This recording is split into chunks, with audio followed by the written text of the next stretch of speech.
컴퓨터 화면 속 제주 중문관광단지의 푸른 바다와 금빛 모래사장, 그리고 최고급 호텔의 홍보 사진이 매혹적인 빛을 발하고 있었다. 나는 마우스를 움직여 5성급 호텔의 오션뷰 스위트룸 상세 정보를 꼼꼼히 비교하며 나도 모르게 입꼬리를 올렸다. 이 여행 계획은 내 마음속에서 반년 가까이 숙성되어 왔다. 석 달 전 나는 우리 팀을 이끌고 거의 불가능에 가까웠던 대형 프로젝트를 성공적으로 완수했다. 사장님은 크게 기뻐하시며 입이 떡 벌어질 만큼 두둑한 인센티브를 지급하셨다. 통장에 찍힌 숫자를 보자마자 내 머릿속에 가장 먼저 떠오른 생각은 오랫동안 눈여겨봤던 한정판 명품 가방도 값비싼 보석도 아니었다. 바로 연초에 부모님께 드렸던 약속이었다. 엄마, 아빠, 올해 일 좀 한가해지면 꼭 두 분 모시고 제대로 된 여행 한번 다녀올게요. 제주도 가서 바다도 보고 편하게 쉬다 와요. 그때 엄마는 그저 내 손을 토닥이며 웃으셨다. 그래, 너 일 너무 무리하지 말고 우린 어디 안 가도 괜찮아. 집에 있는 게 제일 편해. 아빠는 옆에서 돋보기 안경을 고쳤으며 신문을 계속 보셨지만 눈가에 자잘한 웃음주름이 기대감을 슬쩍 내비치고 있었다. 두 분은 평생을 나를 위해 고생하셨다. 학비를 대주시고 내가 사회에서 자리를 잡을 수 있도록 묵묵히 지원해 주셨다. 이제 내가 어느 정도 성공을 거뒀으니 그 은혜에 보답할 때가 된 것이다. 이 인센티브는 마치 그 약속을 위한 종잣돈처럼 느껴졌다. 나는 모든 것을 세심하게 계획했다. 가장 좋은 시간대에 대한항공 항공편, 가장 편안한 좌석으로 3장을 예매했다. 비록 일반석이었지만 부모님이 다리를 편히 뻗으실 수 있도록 가장 넓은 좌석으로 선택했다. 프라이빗 비치를 보유하고 후기가 아주 좋은 신라호텔의 오션뷰 스위트룸을 예약했다. 심지어 매일의 일정, 맛봐야 할 제주 흑돼지와 해물뚝배기 맛집, 체험할 액티비티까지 상세한 계획을 세웠다. 나는 이번 여행이 부모님의 노년에 가장 빛나는 추억이 되기를 바랐다. 계획의 즐거움에 푹 빠져 있을 때 방문이 열리고 남편 김민준이 들어왔다. 그의 얼굴에는 하루의 피로가 묻어났지만 내 컴퓨터 화면을 보더니 눈이 반짝 빛났다. 어이구, 우리 서연 씨, 신혼여행 계획이라도 짜는 거야? 그는 내게 다가와 뒤에서 나를 감싸 안고는 어깨에 턱을 기댔다. 말투에는 장난기와 가벼움이 섞여 있었다. 김민준, 내 남편, 중견기업의 팀장인 우리는 결혼 3년 차로 관계는 줄곧 원만했다. 그는 성격이 온화했고 어찌 보면 지나치게 온화했다. 특히 자기 가족들 앞에서 말이다. 평소 생활에서는 다정한 동반자였지만 유난히 시끌벅적한 그의 본가, 즉 시댁 문제가 얽히면 그의 입장은 늘 모호해졌다. 결혼 후 몇 번의 마찰 속에서 어렴풋이 느끼고 있었지만 평소의 애정으로 덮어두며 대수롭지 않게 여겼다. 나는 그의 장난스러운 손을 툭 치며 웃었다. 신혼여행은 무슨 꿈도 야무지네. 이건 우리 엄마 아빠한테 드릴 서프라이즈야. 두 분 모시고 제주도 다녀오려고. 장인, 장모님 모시고? 김민주는 잠시 놀란 듯 하더니 이내 말했다. 효도하는 거네. 좋은 생각이다. 우리 아내 정말 효녀야. 언젠데? 예약은 했어? 거의 다 됐어. 지금 비행기랑 호텔 예약하려고. 다음 주 수요일에 출발해서 일주일 정도 있을 거야. 나는 신이 나서 내 계획을 그와 공유했다. 이 호텔 어때? 후기 보니까 어르신들한테 특히 좋대. 조용하고 서비스도 훌륭하고. 김민주는 건성으로 좋네, 좋아라고 대답하며 휴대폰을 들고 손가락을 바쁘게 움직였다. 당신아는 그가 업무 메시지를 처리하는 줄 알고 대수롭지 않게 여겼다. 잠시 후 그가 갑자기 고개를 들고 아무렇지 않게 말했다. 서연아, 이왕 장인, 장모님 모시고 가는 거 우리 엄마랑 유란애도 같이 가면 어때? 사람 많으면 더 신나잖아. 그 말은 고요한 호수에 던져진 작은 돌멩이처럼 내 마음에 파문을 일으켰다. 신난다고? 나는 부모님과 조용하고 오붓한 시간을 보내기 위해 가는 것이다. 시끌벅적한 분위기를 위해서가 아니었다. 더더욱 그 대가족을 상대하기 위해서는 아니었다. 김민준의 어머니, 즉 나의 시어머니는 전형적인 가부장적 어른이셨다. 다소 강압적이시고 자식들이 주변을 맴도는 것을 좋아하셨다. 그의 여동생, 나의 시누이 김유라는 정말이지 응석바디의 표본이었다. 결혼해서 아이 둘을 낳은 뒤로는 집안의 큰 공신이라도 된 양 모든 일에 떠받들어 줘야 했다. 그녀의 남편 역시 주관이 뚜렷하지 않아 그 가족이 움직이면 그야말로 대군단을 이뤘다. 나는 마음속에서 피어오르는 불쾌감을 억누르며 최대한 평온한 목소리로 말했다. 민준 씨, 이번엔 나 혼자 우리 부모님 모시고 가고 싶어. 두 분 다 연세가 있으셔서 조용한 걸 좋아하셔. 어머님이랑 유란의 식구들, 아이들까지 합치면 67명은 될 텐데 너무 시끄러울 거야. 그리고 소비 습관도 달라서 같이 어울려 놀기 힘들어. 사실이었다. 시어머니와 시누이네 가족은 알뜰함을 넘어 인색한 편이었다. 아니, 남에게 빌붙는 것에 익숙했다. 반면 나는 이번에 부모님께 최고급 여행을 경험하게 해드리고 싶었다. 소비 수준이 애초에 달랐다. 억지로 함께 가면 누구도 편하지 않을 터였다. 김민준의 얼굴에 어색함이 스쳤지만 그는 금세 미소를 지으며 말했다. 아유, 서연아, 왜 그렇게 말해? 우리 엄마 저번에 제주도 가보고 싶다고 노래를 부르셨단 말이야. 유란에도 애들 방학이라 딱 좋은데 그냥 우리 온 가족이 다 같이 휴가 가는 셈 치자. 응? 비용은 우리끼리 잘 상의하면 되지. 상의한다고? 나는 눈썹을 치켜떴다. 어떻게 상의하는데? 민준 씨, 이번 여행은 내 프로젝트 인센티브로 오롯이 우리 부모님을 위해 쓰는 돈이야. 어머님이랑 유란의 가족을 데려가는 게 말이 돼? 그리고 사람이 많으면 말도 많아지고 갈등만 생길 거야. 아니야. 우리 엄마랑 유라, 너도 잘 알잖아. 다들 성격 좋은 거, 비용은 이렇게 하자. 비행기랑 호텔 같은 큰 비용은 당신이 내고 거기서 먹고 노는 건 유라네가 알아서 내라고 하면 되잖아. 어때? 김민주는 애원하는 듯한 말투로 나를 설득하려 했다. 마음속으로 냉소가 흘렀다. 잘 안다고? 너무 잘 알지? 성격 좋은 건 김민준 당신한테나 그렇겠지? 며느리인 나에게는 시어머니는 늘 은근한 비교와 잔소리를 하셨고 시누이는 오빠 것은 내 것이라는 사상을 철저히 실천하는 사람이었다. 유라가 자기 돈을 낸다고? 그 구두쇠 같은 성격을 아는데 마지막엔 분명 이런저런 핑계를 대며 오빠, 새언니, 좀 도와줘가 될 것이 뻔했다. 안 돼. 이번에는 내 태도가 단호했다. 민준 씨, 이 문제는 상의할 여지가 없어. 이번 여행은 나, 우리 엄마, 아빠, 이렇게 3명만 갈 거야. 당신이 가고 싶으면 표는 끊어줄 수 있어. 하지만 당신 식구들한테는 절대 알리지 마.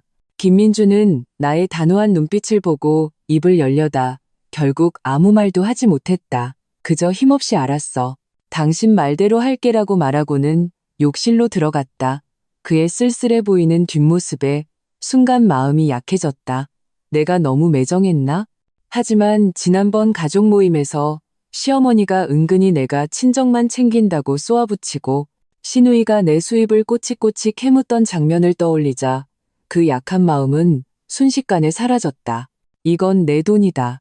내가 어떻게 쓰든 누구를 데려가든 내 자유다. 나는 이 선을 반드시 지켜야 했다. 나는 이 일이 그렇게 끝난 줄 알았다. 김민준이 조금 서운해하긴 했지만 내 결정을 이해해 줄 것이라고 믿었다.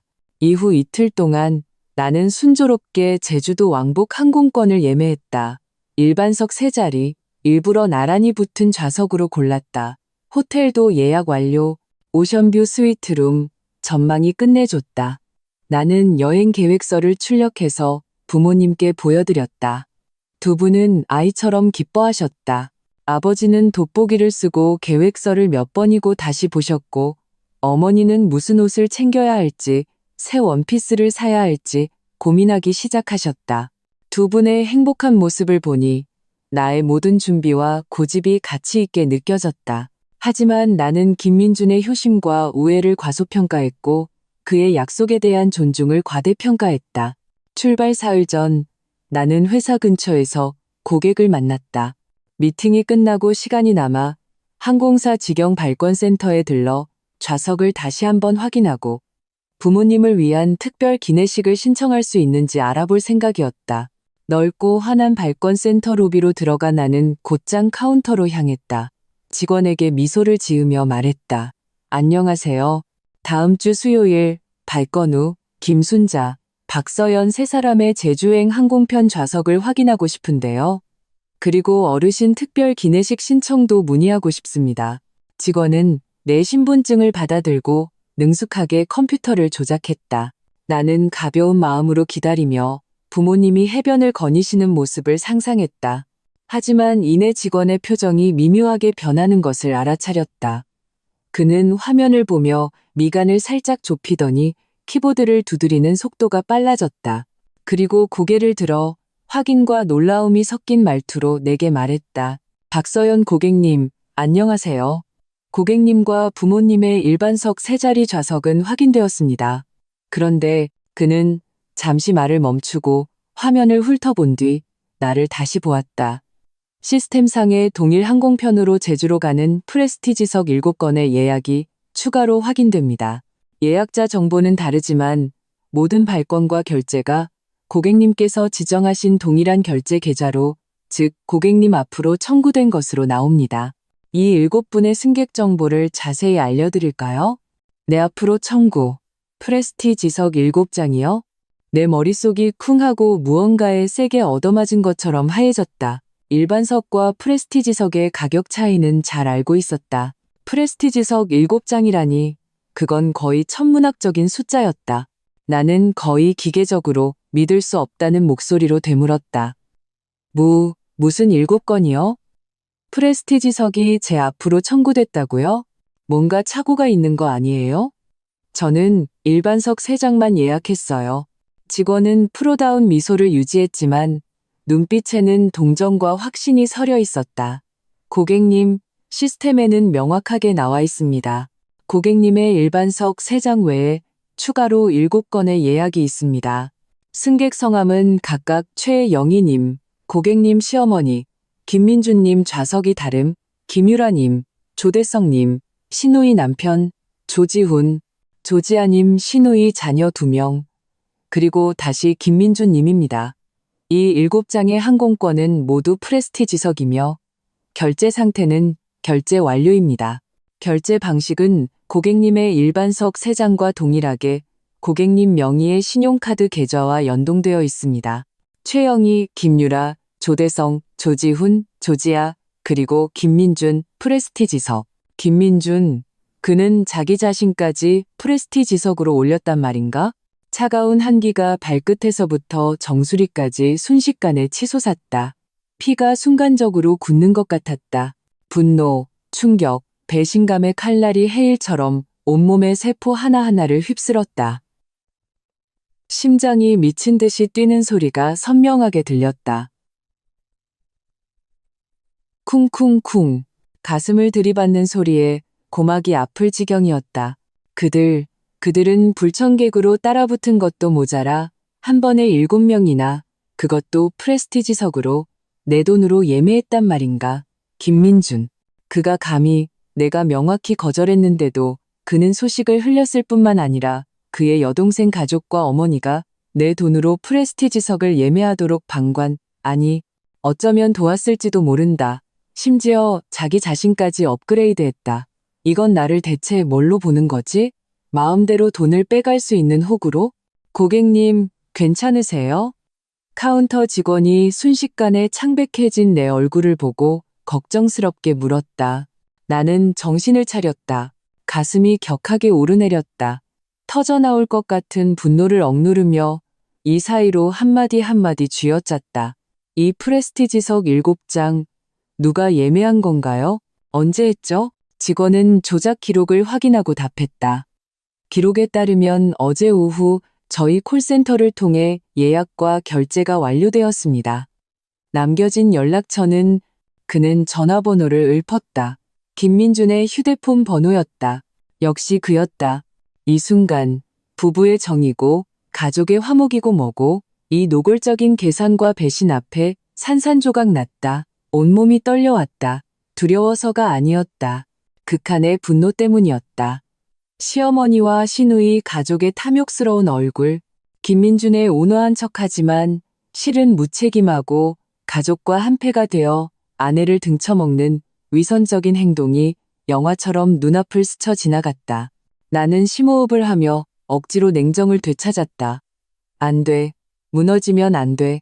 여기서 시타를 보일 수는 없어. 이 돈은 내가 밤낮으로 야근하고 머리를 쥐어짜며 고객을 설득해서 번 돈이다. 우리 부모님께 효도하기 위한 돈이지 김씨 집안의 끝없는 허영과 탐욕을 채워주기 위한 돈이 아니었다. 내 것을 탐내 내 노력과 효심을 밟고 올라서서 호사를 누리겠다고 꿈 깨시지. 나는 카운터 직원을 바라봤다. 내 눈빛에서 마지막 온기마저 사라지고 차가운 결의만이 남았다. 나는 또박또박 분명하게 말했다. 들으세요. 이 프레스티지석 7장은 제가 모르는 사이에 제 허락 없이 제 결제 계좌를 도용해서 예매된 겁니다. 지금 당장 즉시 취소 처리해 주십시오. 직원은 내 말에 분명 놀란 듯했다. 취소요? 고객님, 이 7장은 모두 프레스티지석이라 취소 수수료가 상당히 많이 발생할 텐데요. 수수료, 제가 감당하겠습니다. 나는 그의 말을 단호하게 끊었다. 발생하는 모든 손실은 환불금에서 제하세요. 지금 당장 바로 처리해 주세요. 모든 책임은 제가 지겠습니다. 내 말투는 의심의 여지가 없었고 배수진을 친 듯한 기세가 담겨 있었다. 직원은 잠시 망설이다가 내 태도가 워낙 단호해서인지 아니면 규정상 어쩔 수 없어서인지 고개를 끄덕였다. 알겠습니다, 고객님. 신분증과 결제에 사용하신 신용카드를 제시해 주십시오. 본인 확인 후 취소 절차를 진행해 드리겠습니다. 나는 신속하게 신분증과 카드를 꺼내 건넸다. 취소 절차를 밟는 동안 내 손가락은 힘을 주어 하얗게 질렸지만 마음은 이상할 정도로 차분하고 단호했다. 김민준, 최영희, 김유라. 당신들 계산하는 거 좋아하지? 불청객으로 나타나는 거 좋아하고? 좋아, 내가 오게 해줄게. 당신들이 신나게 공항에 도착했을 때 정성껏 계획한 프레스티지석 여행이 물거품이 되고 심지어 일반석조차 없다는 사실을 알았을 때 과연 어떤 표정을 지을지 정말 궁금하군. 나를 도덕적으로 올가매려고? 소위 가족이라는 책임감과 내 무른 마음을 이용하려고? 미안하지만 이번엔 사양하겠어. 취소 수속은 금방 끝났다. 직원이 시스템에서 그 7명의 이름 옆에 있던 발권 완료 상태를 취소 완료로 바꾸는 것을 보며 나는 복수심에서 비롯된 쾌감을 느꼈다. 수수료는 분명 적지 않았지만 호구 취급당하며 등쳐먹히는 것에 비하면 이 돈은 가치 있게 쓴 셈이다. 적어도 나의 존엄과 최소한의 선을 되찾았으니까. 취소 확인서를 들고 나는 뒤도 돌아보지 않고 발권센터를 나섰다. 밖에 햇살이 유난히 눈부셨다. 나는 휴대폰을 꺼내 망설임 없이 2가지 일을 했다. 첫째, 항공사 앱을 열어 나와 부모님의 일반석 항공권 3장을 원래 비행기보다 2시간 빠른 다른 항공편으로 조용히 변경했다. 그리고 온라인 체크인까지 마쳤다. 둘째, 김민준의 카카오톡, 전화번호, 그리고 시어머니와 시누이의 모든 연락처를 찾아 전부 수신 차단 및 메시지 알림 끄기로 설정했다. 이 모든 것을 끝내고 나니 긴 한숨이 나왔다. 가슴을 짓누르던 답답함이 조금은 가시는 듯했다. 폭풍우가 곧 닥칠 것을 알았지만 나는 이미 준비가 되어 있었다. 차에 올라 시동을 걸자 휴대폰 화면이 갑자기 밝아졌다. 김민준의 전화였다. 벨소리가 집요하게 울렸다. 밀폐된 차 안에서 유난히 귀에 거슬렸다. 나는 화면에 깜빡이는 이름을 보며 싸늘한 미소를 지었다. 전화를 받으라고? 그럴 리가. 차는 부모님 댁으로 향하는 고가도로 위를 부드럽게 달리고 있었다. 차창 밖도시 풍경이 빠르게 스쳐 지나갔다. 앞 유리창을 통해 쏟아지는 햇살이 얼룩덜룩한 그림자를 만들었지만 내 마음속 파도는 거리가 멀어진다고 해서 잠잠해지지 않았다. 오히려 돌을 던진 호수처럼 파문이 계속해서 커져갔다. 나는 핸들을 꽉 쥐었다. 손끝이 힘을 주어 하얗게 질렸다. 방금 발권센터에서 일어난 모든 일이 악몽처럼 비현실적이면서도 뼛속까지 파고드는 고통을 남겼다. 프레스티지석 7장이 내 앞으로 청구되다니. 김민준, 그가 어떻게 감히. 내가 명확하게 거절했는데도 절도나 사기와 다름없는 짓을 저지를 수 있단 말인가? 그리고 시어머니와 시누이 가족, 그들의 탐욕과 당연하다는 듯한 태도는 정말이지 소름 끼칠 정도였다. 그들은 내가 버는 돈이 태어날 때부터 김씨 집안 전체의 호화로운 생활을 위해 바쳐져야 한다고 생각하는 걸까? 심장이 보이지 않는 손에 꽉 쥐어진 듯 답답하고 아팠다. 분노의 불길이 가슴속에서 타올라 이성을 거의 태워버릴 것 같았다. 하지만 나는 알고 있었다. 이성을 잃으면 안 된다. 적어도 지금은. 나는 심호흡을 하며 억지로 운전에 집중했다. 부모님 댁까지 안전하게 도착해야 했다. 두 분이 아무것도 눈치채지 못하게 해야 했다. 이번 여행은 두 분을 기쁘게 해드리기 위한 것이었다. 김씨 집안의 저런 끔찍한 일 때문에 망칠 수는 없었다. 조수석에 던져둔 휴대폰을 곁눈질로 쳐다봤다. 화면은 꺼져 있었지만 그 아래에 곧 터질 폭풍우가 잠재되어 있음을 알았다. 부재중 전화 80통은 시작에 불과할지도 모른다. 시어머니의 울음소리, 시누이의 생떼, 그리고 김민준의 격분이나 나약한 애원. 그당 날고 개뛰는 듯한 장면이 이미 눈에 선했다. 하지만 이번에는 절대 마음 약해지지 않을 것이다. 김민준이 자기 자신까지 프레스티지석으로 올렸다는 사실을 생각하자 철저히 배신당했다는 차가운 느낌이 다시 온몸을 휩쌌다. 그는 본가에 무원칙적으로 타협하는 효자이자 좋은 오빠일 뿐만 아니라 자기 아내를 등쳐먹는 위선적인 남자였다. 평소의 다정함과 부드러움은 이익과 본가의 욕망 앞에서 이렇게나 초라하게 무너져 내렸다. 나는 심지어 그가 처음에 나를 만나 결혼한 것이 나의 비교적 독립적인 경제력과 소위 이해심 많은 성격을 보고 자기가 그 끝없는 및 빠진 독 같은 본가를 지원하는데 이용하기 좋은 도구라고 생각했기 때문은 아닌지 의심하기 시작했다. 오싹한 한기가 등골을 타고 올라왔다. 더 깊이 생각하고 싶지 않았다. 완전히 무너져버릴까 두려웠다. 지금 가장 중요한 것은 나와 부모님의 여행을 완벽하게 지키는 것이었다. 나는 비행 시간을 2시간 앞당겼다. 이 시간 차이가 결정적이었다. 김씨 집안 사람들이 공항에 도착하기 전에 우리는 이미 보안 검색을 통과하고 탑승 구역에 들어가 있어야 했다. 부모님 댁 아파트 아래에 도착해서 나는 몇 번이고 심호흡을 했다. 얼굴에 억지로 편안하고 즐거운 미소를 띤 채 부모님께 드릴 여행용 소품들을 들고 위층으로 올라갔다. 엄마, 아빠, 저 왔어요?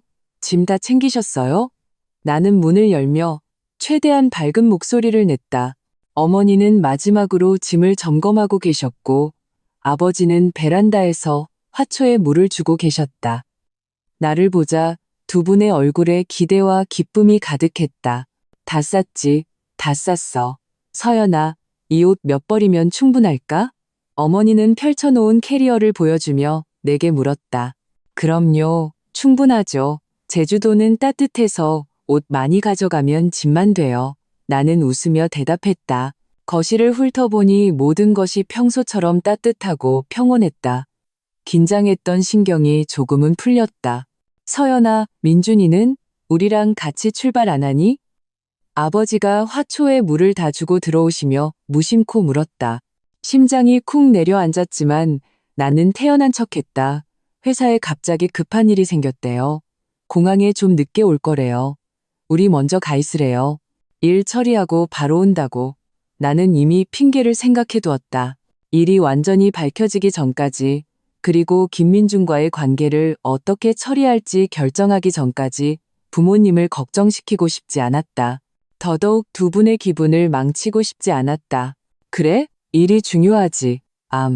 아버지는 고개를 끄덕이며 더 이상 묻지 않으셨다. 어머니는 미간을 살짝 찌푸리셨다. 쯧쯧. 그럴 거면 어떡하니? 그럼 우리 공항은 어떻게 가니? 서연아? 제가 모시고 갈게요. 차는 공항 주차장에 세워두면 돌아올 때도 편해요. 시간 거의 다 됐으니 슬슬 출발해요. 일찍 가서 수속하면 여유롭잖아요. 나는 부모님의 짐을 들고 문을 잠그고 내려와 차에 탔다. 그 과정 내내 심장이 계속 빠르게 뛰었다. 혹시라도 김민준이나 시댁 식구 중 누군가가 부모님 휴대폰으로 전화를 걸까봐 조마조마했다. 다행히 공항으로 가는 길은 평온했다. 운전하면서도 곁눈질로 휴대폰을 살폈다. 센터 콘솔 위에 놓인 휴대폰은 시한폭탄처럼 조용했지만 아직 터지지는 않은 상태였다.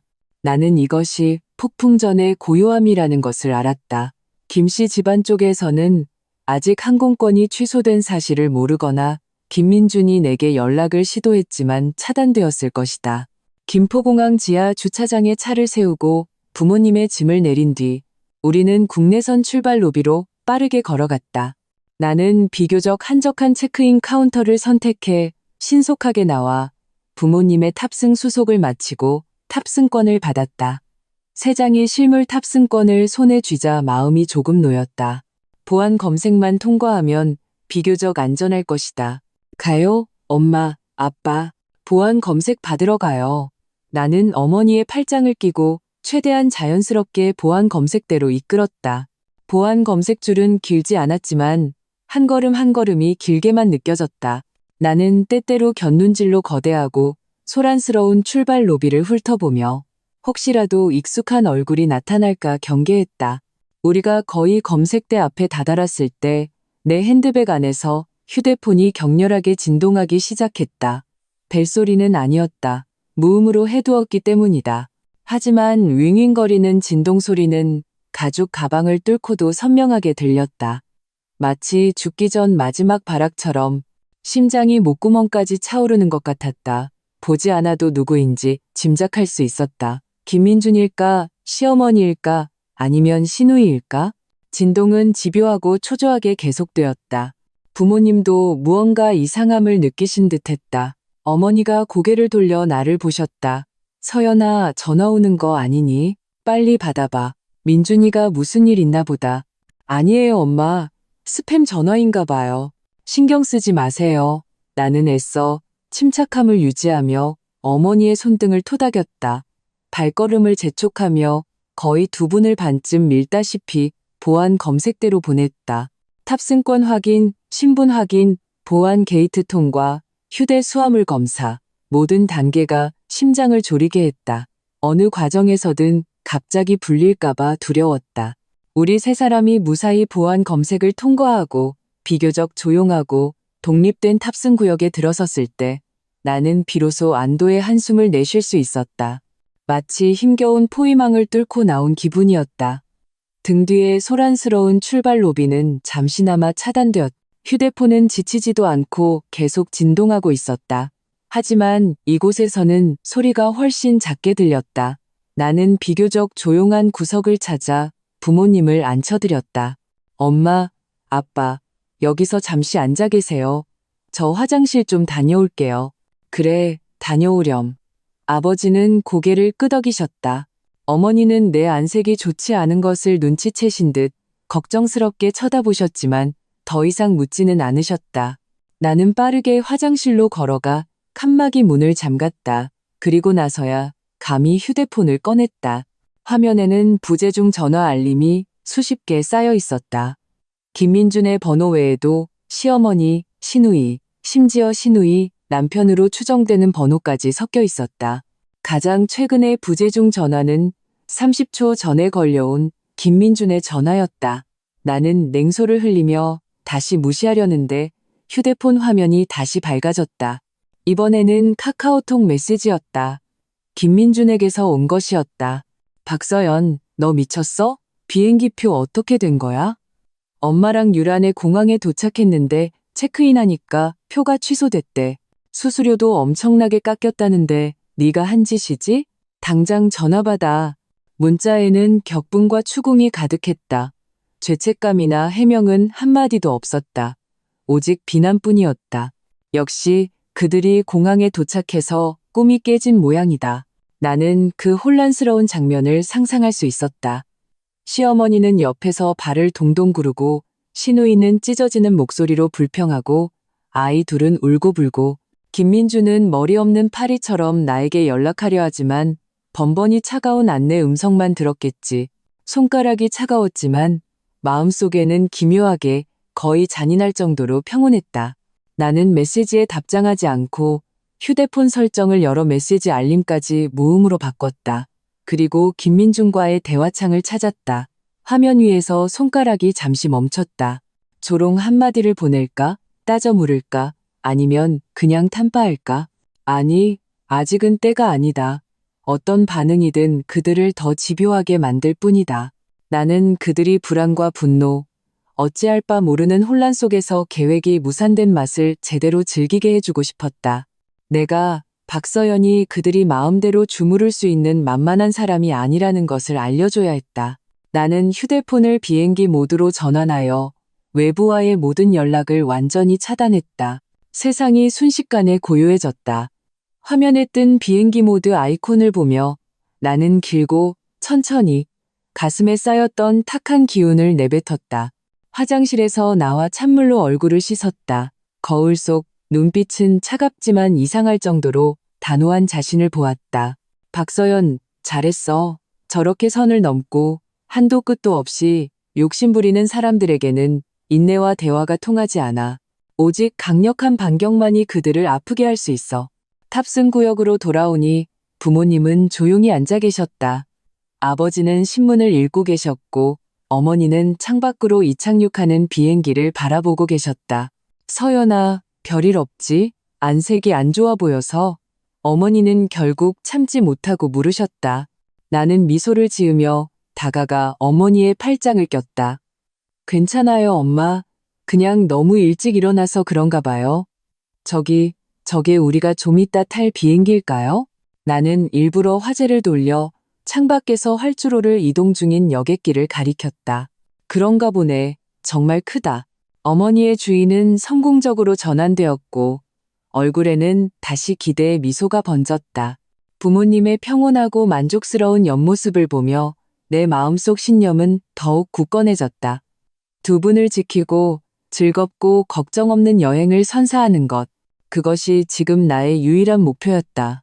김민준과 그 탐욕스러운 시댁은 여행이 끝난 뒤에 천천히 계산해도 늦지 않다. 탑승 안내 방송이 울렸다. 우리가 탈 비행기에 탑승이 시작되었다. 나는 휴대 수화물을 들고 부모님께 미소 지으며 말했다. 엄마, 아빠, 가요. 우리 바다 보러 가요? 탑승교를 지나 기내에 들어서고 자리를 찾아 앉았다. 승무원이 부드러운 목소리로 전자기기를 끄고 안전벨트를 매달라고 안내할 때 나는 마지막으로 비행기 모드 상태인 휴대폰을 쳐다보았다. 그리고 망설임 없이 전원을 끄고 주머니에 넣었다. 비행기는 10,000m 상공을 부드럽게 날고 있었다. 창밖으로는 끝없이 펼쳐진 구름바다가 햇빛을 받아 눈부신 백색빛을 반사하며 마치 순수한 설원 같았다. 기내 조명은 부드러웠고 엔진의 낮은 웅웅거리는 소리와 미세한 공기 흐름 소리가 어우러져 오히려 세상과 단절된 고요함을 자아냈다. 나는 의자에 등을 기대고 눈을 감았지만 잠들지는 않았다. 극도로 긴장했던 신경은 성공적으로 탈출한 뒤에도 즉시 풀리지 않고 마치 과도하게 늘어났다가 갑자기 놓인 고무줄처럼 피곤한 떨림을 동반했다. 김민준의 비난 가득한 메시지가 낙인처럼 뇌리에 박혀 있었다. 박서연, 너 미쳤어? 네가 한 짓이지? 당장 전화 받아. 미쳤다고? 대체 누가 미친 거지? 내 재산을 마음대로 처분하고 내 자존심을 짓밟아도 된다고 생각하는 그들이 미친 건가? 아니면 그런 배신 행위를 저지르고도 내가 순순히 전화를 받아 그와 그 가족의 심판을 받을 거라고 생각한 김민준이 미친 건가? 마음속이 얼음장처럼 차가워졌다. 과거에 따뜻했던 기억들, 비 오는 날, 야근하는 날을 일부러 데리러 와주던 내가 좋아하는 음식을 기억해주던 함께 미래의 신혼집을 꾸미던 꿈들, 이 모든 것이 지금은 위선의 그림자에 뒤덮여 있었다. 어쩌면 그 모든 다정함은 내가 이해심 많고 말 잘 듣고 그가 가족의 표면적인 화목을 유지하는데 도움이 된다는 전제하에만 존재했던 것일지도 모른다. 일단 그의 본가 이익에 반하거나 내가 그의 예상과 다른 반항을 보이자 그 다정함은 햇볕 아래의 비눗방울처럼 순식간에 터져버렸다.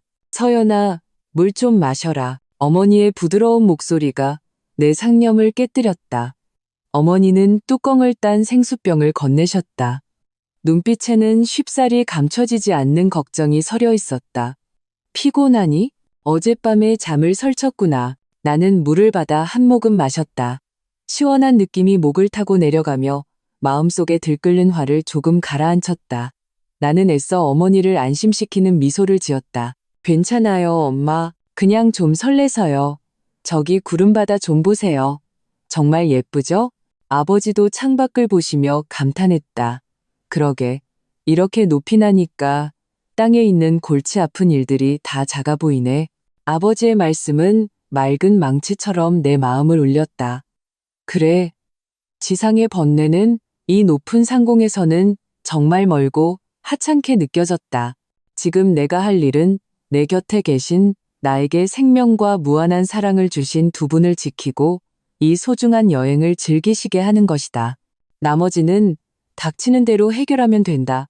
엄마, 아빠, 좀 이따 제주도 도착하면 먼저 호텔에 짐 풀고 바닷가에 산책하러 가요. 그 호텔은 프라이빗 비치가 있어서 사람도 없고 조용하대요. 나는 화제를 돌려 앞으로의 멋진 시간들을 그리기 시작했다. 부모님의 주인은 역시 그쪽으로 쏠렸고 해변에 무슨 옷을 입고 갈지, 저녁에는 무슨 해산물을 먹을지 기대에 찬 대화를 나누기 시작하셨다. 두 분의 순수한 미소를 보며 내 마음속의 어둠도 많이 거쳤다. 그래, 이것이 바로 이번 여행의 의미였다. 나는 조용히 주머니에서 휴대폰을 꺼내 쳐다봤다. 검은 화면은 마치 잠시 봉인된 마법 상자 같았다. 그 안에는 지상의 폭풍우가 갇혀 있었다. 비행기 모드를 해제하는 순간 수많은 부재중 전화 알림과 거센 질문 메시지가 순식간에 나를 덮칠 것을 알았다. 하지만 지금 그들은 이 구름 너머에 격리되어 있었다. 이 일시적인 단절은 기묘한 해방감을 가져다 주었다. 나는 당장 그 숨막히는 집착을 마주할 필요도, 분노와 억울함 속에서 그들과 무의미한 말다툼을 할 필요도 없었다. 나는 소중한 완충 시간을 벌었다. 냉정하게 다음 단계를 생각할 시간을. 이번 일은 단순히 항공권을 취소하는 것만으로 끝날 문제가 아니었다. 이것은 나의 원칙을 건드렸고 우리 부부 관계와 두 가족 사이의 경계에 대한 공공연한 도발이었다. 만약 이번에 내가 참으면 다음에는 그들이 어디까지 선을 넘을까? 나중에 내가 산 아파트에 시누이네 가족 이름도 올려야 하는 걸까? 내가 버는 돈 한 푼 한 푼을 시댁의 심사를 거쳐 배분받아야 하는 걸까? 절대 안 돼. 나 박서연이 오늘날까지 올 수 있었던 것은 참고 견뎌서가 아니라 나의 노력, 능력, 그리고 명확한 경계선 덕분이었다. 직장에서 그랬듯 생활에서도 그래야만 한다. 내 생각이 소용돌이치는 동안 비행기는 서서히 고도를 낮추기 시작했다.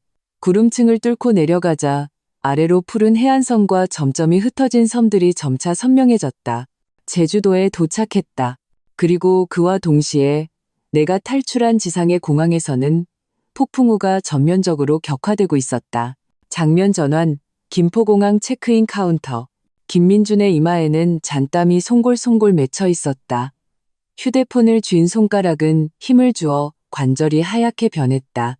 그는 몇 번이고 박서연의 번호를 눌렀지만 수화기 너머에서는 언제나 그 차갑고 기계적인 여성의 목소리만 흘러나왔다. 고객님께서 전화를 받을 수 없어. 어떠냐? 아직도 안 받니? 시어머니 최영희 씨는 안절부절 못하며 발을 동동 굴렀다.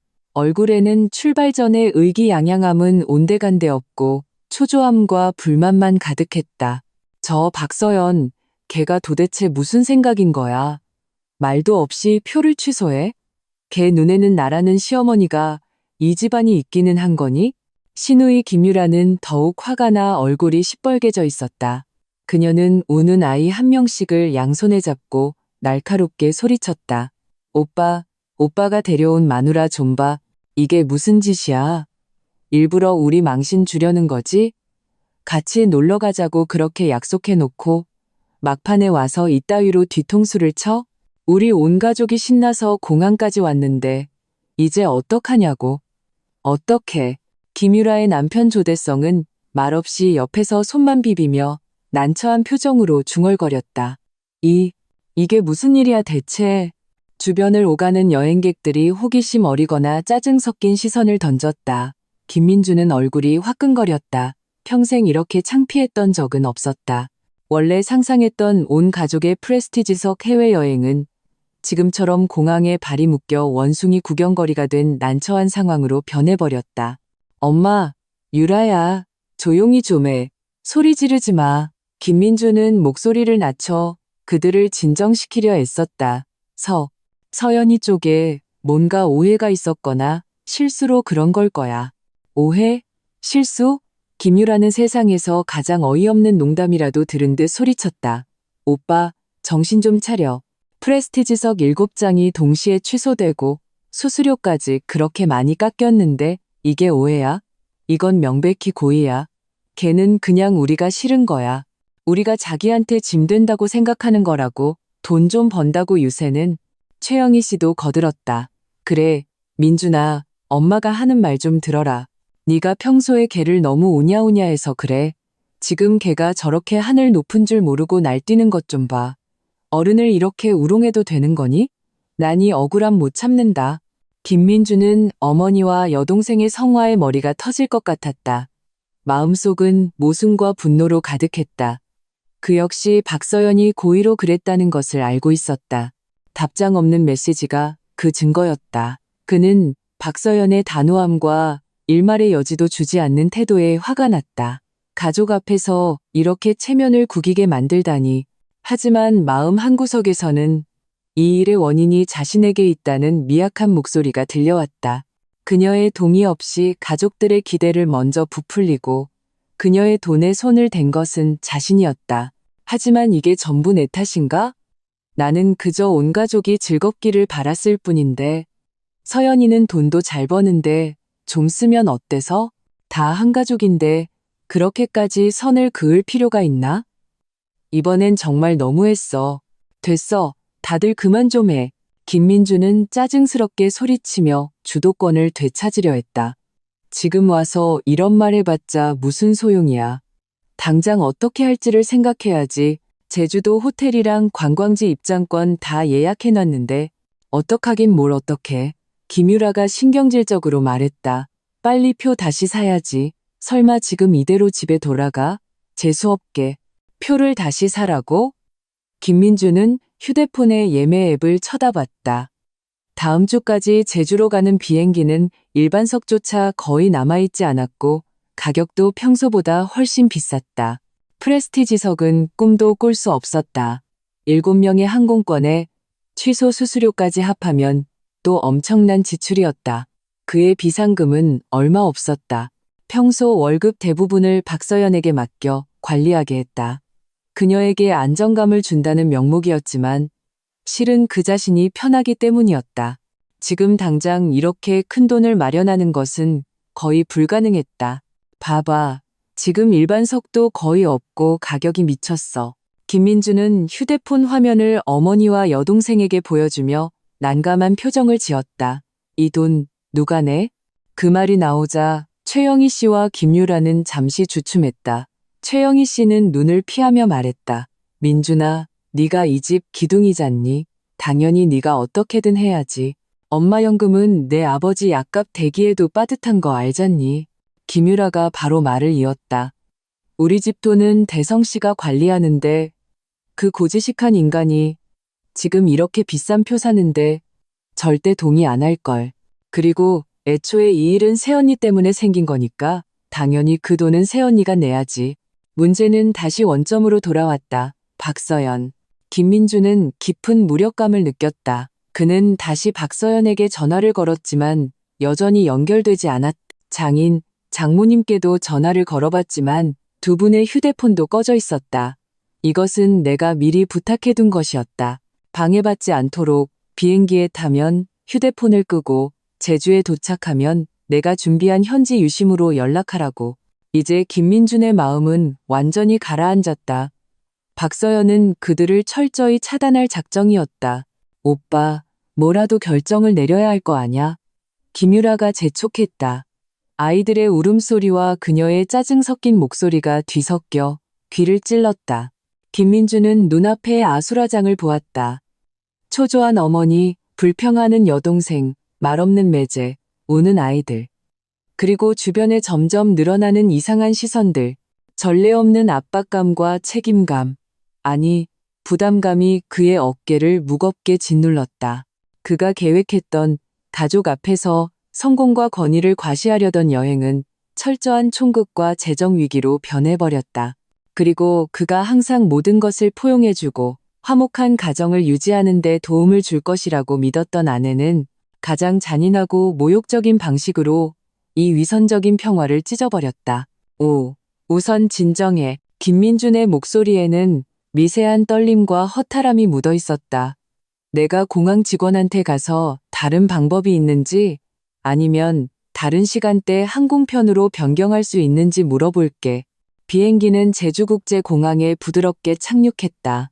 기내문이 열리는 순간 따뜻하고 습하며 바다 특유의 짠 내음을 머금은 공기가 얼굴을 스쳤다. 서울의 건조하고 쌀쌀한 공기와는 전혀 달랐다. 나는 깊이 숨을 들이마셨다. 마치 가슴속에 쌓인 모든 탁한 기운을 씻어내려는 듯했다. 도착했다. 도착했어. 제주도는 정말 따뜻하네. 어머니는 아이처럼 신이 나서 외투를 벗으셨다. 아버지는 좀 더 침착하셨지만 눈가에 웃음주름이 뚜렷해졌다. 엄마, 아빠 천천히요. 휴대 수화물 잘 챙기시고 우리 위탁 수화물 찾으러 가요. 나는 웃으며 두 분을 챙겼다. 마음 한구석 연락 두절로 인한 미세한 불안감을 애써 무시했다. 이 길을 선택한 이상 되돌아갈 수도 마음 약해질 수도 없었다. 수화물을 찾고 호텔 픽업 기사님과 연락하는 모든 과정이 순조로웠다. 편안하고 넓은 벤에 앉아 창밖으로 빠르게 스쳐 지나가는 야자수, 바나나 나무, 그리고 열대 분위기의 건물들을 보며 부모님은 완전히 새로운 환경에 마음을 빼앗겼다. 잠시 김민준이 일 때문에 함께 오지 못한 아쉬움을 잊으신 듯했다. 나는 의자에 등을 기댄 채 눈을 감고 쉬는 척하며 머릿속으로 상황을 정리했다.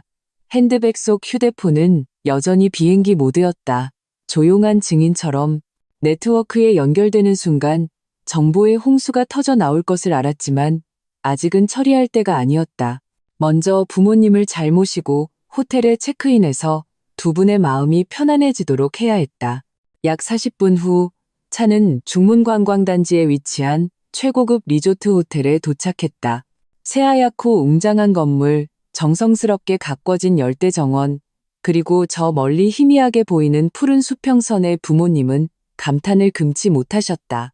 서연아, 이 호텔 엄청 비싸겠다. 어머니가 작은 목소리로 물으셨다. 나는 장난스럽게 말했다. 엄마, 돈 걱정 마세요. 딸이 번 돈, 부모님 즐겁게 해드리려고 쓰는 거예요.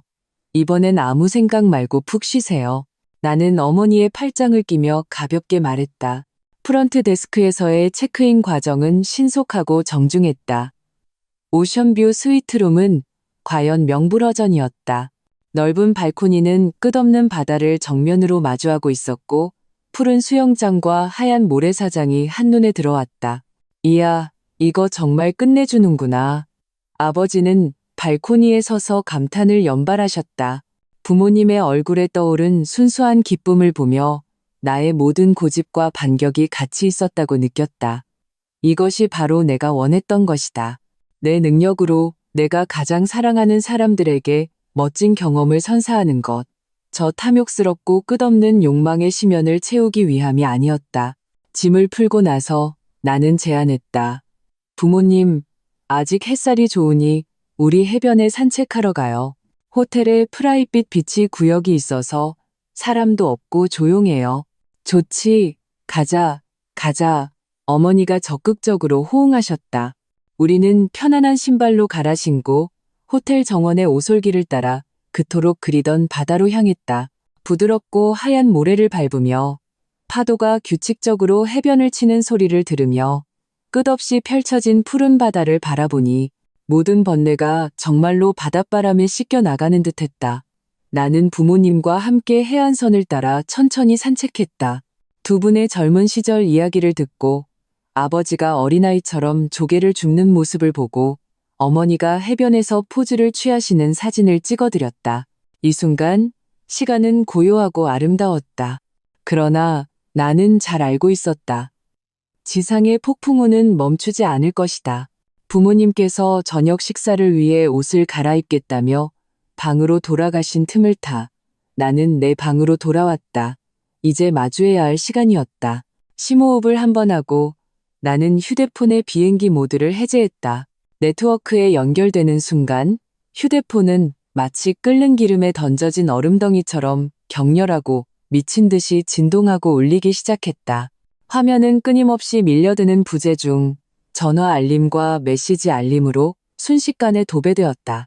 윙윙윙 띠링띠링 알림음이 거의 쉴 틈 없이 울렸다. 나는 화면에서 계속해서 깜빡이는 이름들을 차분하게 바라봤다. 김민준, 시어머니, 신우이의 다른 번호, 알 수 없는 번호. 아마 시댁의 다른 친척일 것이다.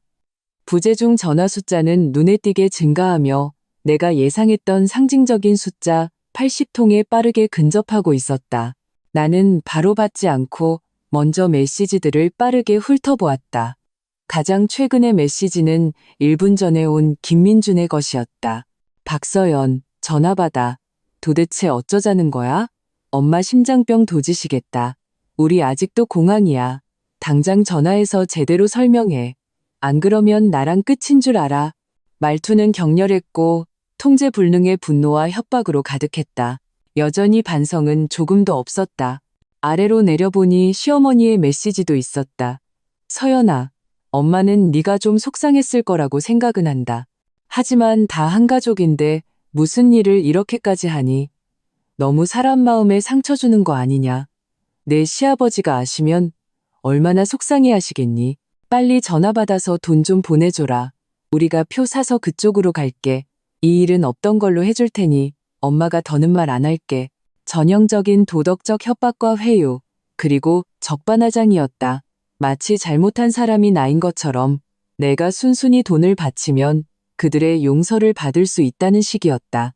신우이의 메시지는 더 노골적이고 원망으로 가득했다. 박서연, 너 정말 독하다. 일부러 우리 엿먹인 거지? 내가 분명히 말하는데 이거 절대 그냥 안 넘어가. 네가 우리 오빠랑 엄마를 공항에서 그렇게 망신 줘? 너 두고 봐. 너 같은 여자는 우리 김씨 집안에 들어올 자격도 없어. 나는 한 줄 한 줄 읽어내려갔지만 마음에는 아무런 파문도 일지 않았다. 오히려 웃음이 나올 뻔했다. 그들은 영원히 자신들의 논리 속에 사는 것 같았다. 그들은 마음대로 요구하고 계산할 수 있지만 나는 무조건적으로 만족시켜야 한다. 일단 내가 반항하면 그것은 대역죄인이 되는 것이고 천륜을 어기는 것이었다. 전화는 계속 울리고 있었다. 화면에는 김민준의 이름이 깜빡였다. 전화를 받을 때까지 멈추지 않을 기세였다. 좋아. 그렇게 이야기하고 싶다면 내가 상대해주지. 하지만 당신들의 감정에 휘둘리지는 않겠어. 나는 전화를 받지 않고 전원 버튼을 길게 눌러 휴대폰을 꺼버렸다. 세상이 다시 고요해졌다. 전화를 받지 않으면 그들이 더 미쳐 날뛸 것을 알았다. 어쩌면 내 회사나 친구들에게 연락하는 등 더 극단적인 방법을 쓸지도 모른다. 하지만 나는 이미 마음의 준비를 마쳤다. 이번에는 그들의 감정적 협박에 절대 타협하지 않을 것이다. 전원을 끄는 것은 태도이자 전략이었다. 나는 그들에게 내가 그들이 마음대로 호출하고 비난할 수 있는 대상이 아니라는 것을 분명히 알려줄 것이다. 내 시간과 감정은 내가 주도한다.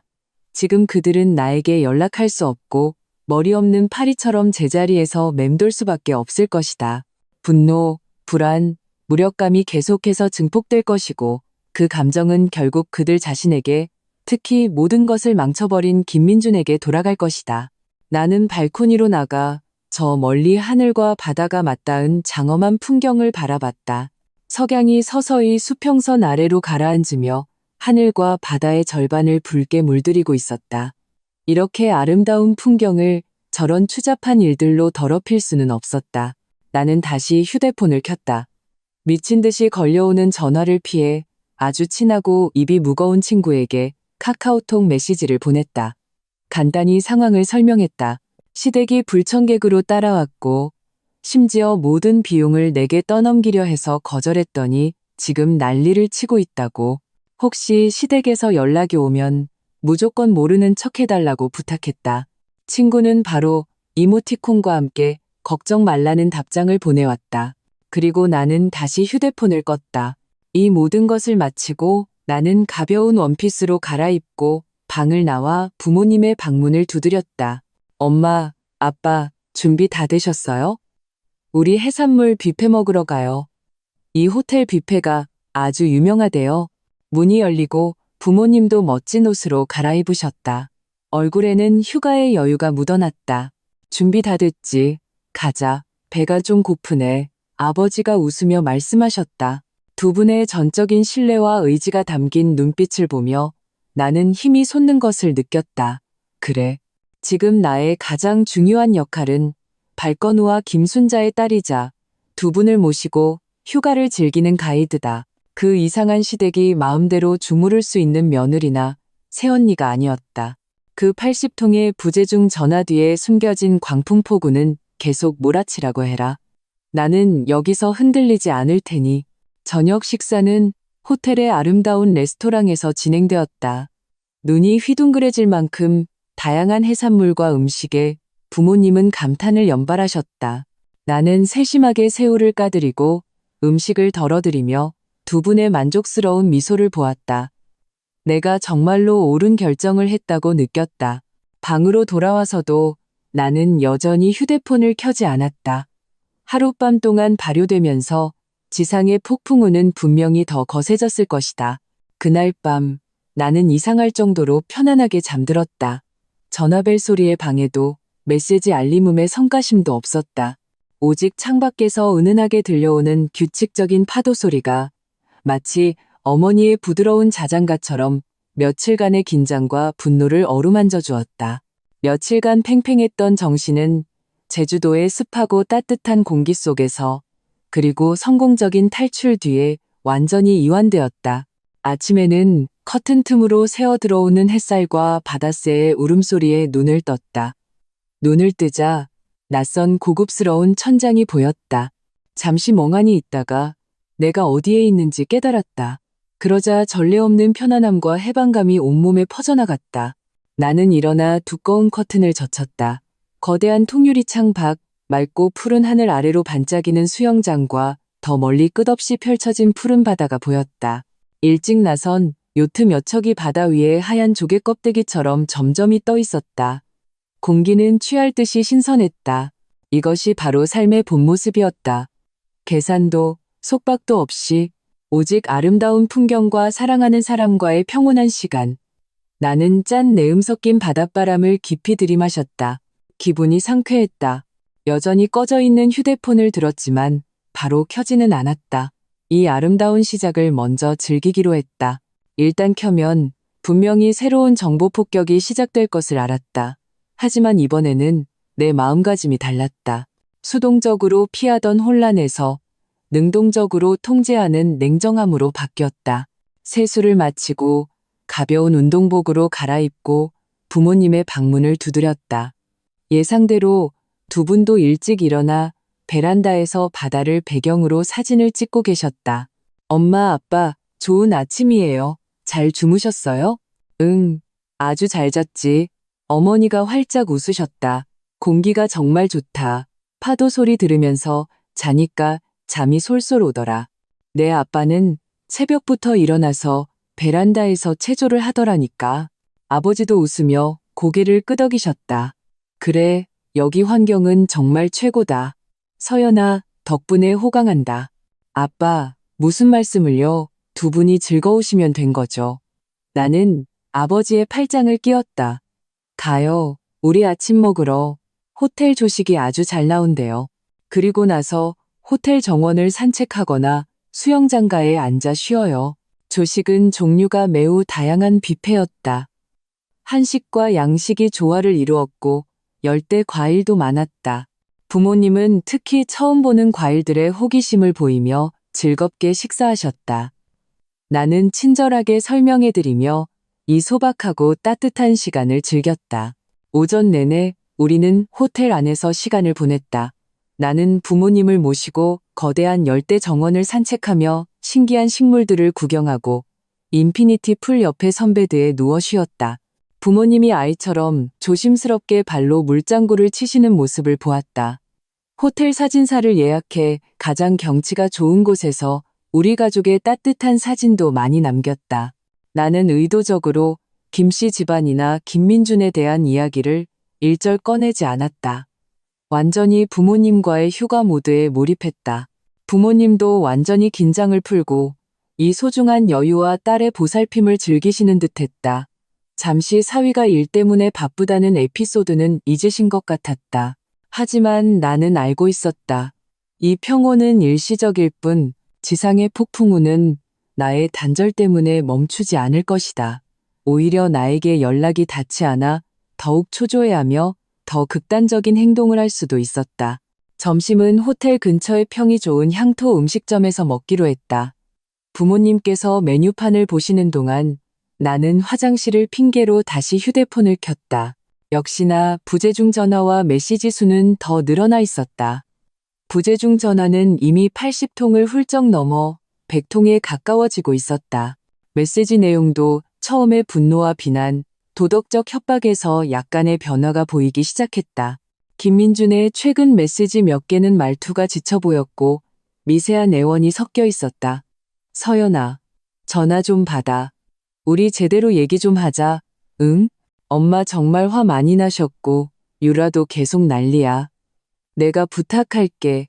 무슨 일이든 집에 가서 얘기하자. 도대체 어디야? 어느 호텔이야? 설명할 기회는 줘야 할 거 아냐. 하룻밤의 냉각 기간과 비싼 임시항공권 비용이나 체면을 구기며 집으로 돌아가야 하는 난처함 같은 현실적인 어려움이 김민준의 강경한 태도를 조금 누그러뜨린 것 같았다. 하지만 그는 여전히 문제의 핵심을 인지하지 못했거나 인지했더라도 회피하고 있었다. 그저 나를 빨리 정상으로 돌려놓아 이 창피한 위기를 끝내고 싶어 할 뿐이었다. 시어머니의 메시지는 감성파리와 건강파리로 바뀌어 있었다. 서연아, 엄마 어젯밤에 한숨도 못 잤다. 심장이 계속 빨리 뛰어서 옛날 병이 도질까봐 정말 무섭다. 네가 어떻게 엄마를 이렇게 내버려 둘 수 있니? 천번만번 엄마가 잘못했다. 엄마가 내 덕 좀 보려고 여행 따라 나선 게 잘못이지. 제발 전화 좀 받아라. 엄마가 너한테 사과할게. 응? 전형적인 고육지계였다. 건강과 사과를 빌미로 나를 모르게 만들려는 속셈이었다. 하지만 나는 너무나 잘 알았다. 이런 사과는 진심이 아니었다. 목적을 달성하기 위해 잠시 고개를 숙이는 것뿐. 일단 내가 타협하면 모든 것은 원점으로 돌아가고 심지어 더 심해질 것이다. 신우이의 메시지는 노골적인 협박으로 격상되어 있었다. 박서연, 네가 숨는다고 끝날 것 같아? 내가 오빠 시켜서 내 신용카드 사용 내역 조회해달라고 했어. 네가 어느 호텔에 있는지 금방 알게 될 거야. 너 두고 봐. 네가 그렇게 나오면 우리도 가만 안 있어. 내가 이 일 친척들한테 다 말해서 누가 이렇게 악독한 며느리인지 똑똑히 알게 해줄 테니까 신용카드 내역 조회 모든 친척에게 알리겠다.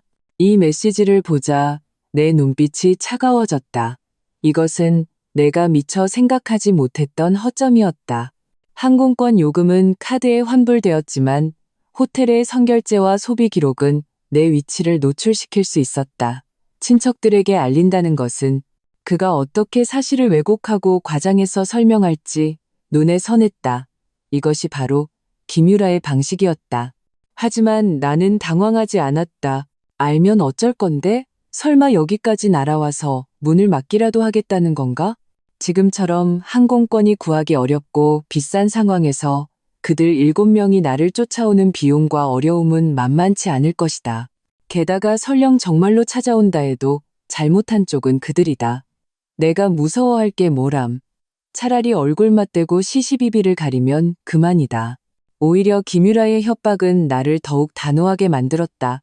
걸핏하면 생떼를 쓰고 여론을 동원하려는 행위는 그들의 비합리성과 나약함을 증명할 뿐이었다. 나는 어떤 메시지에도 답장하지 않았다. 대신 한 가지 일을 했다.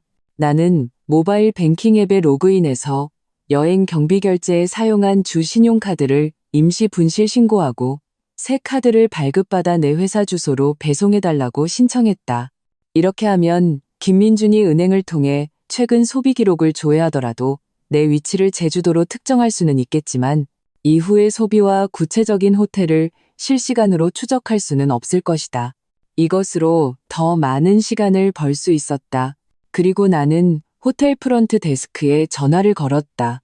매우 정중하지만 단호한 어조로 말했다. 안녕하세요. 5호 투숙객 박서연입니다. 앞으로 며칠 동안 제 가족이라고 주장하는 사람, 특히 김씨성을 가진 방문객이나 제 객실 번호를 묻는 전화가 오면 절대 어떤 정보도 알려주지 마시고 방문을 거절해 주십시오. 저는 현재 어떤 방해도 받고 싶지 않습니다. 감사합니다. 프런트 직원은 잘 훈련된 태도로 이해했다고 답하며 기록해두겠다고 했다. 이 모든 것을 마치고 나는 다시 휴대폰을 껐다. 병사가 오면 맑고 물이 오면 둑을 쌓으면 된다.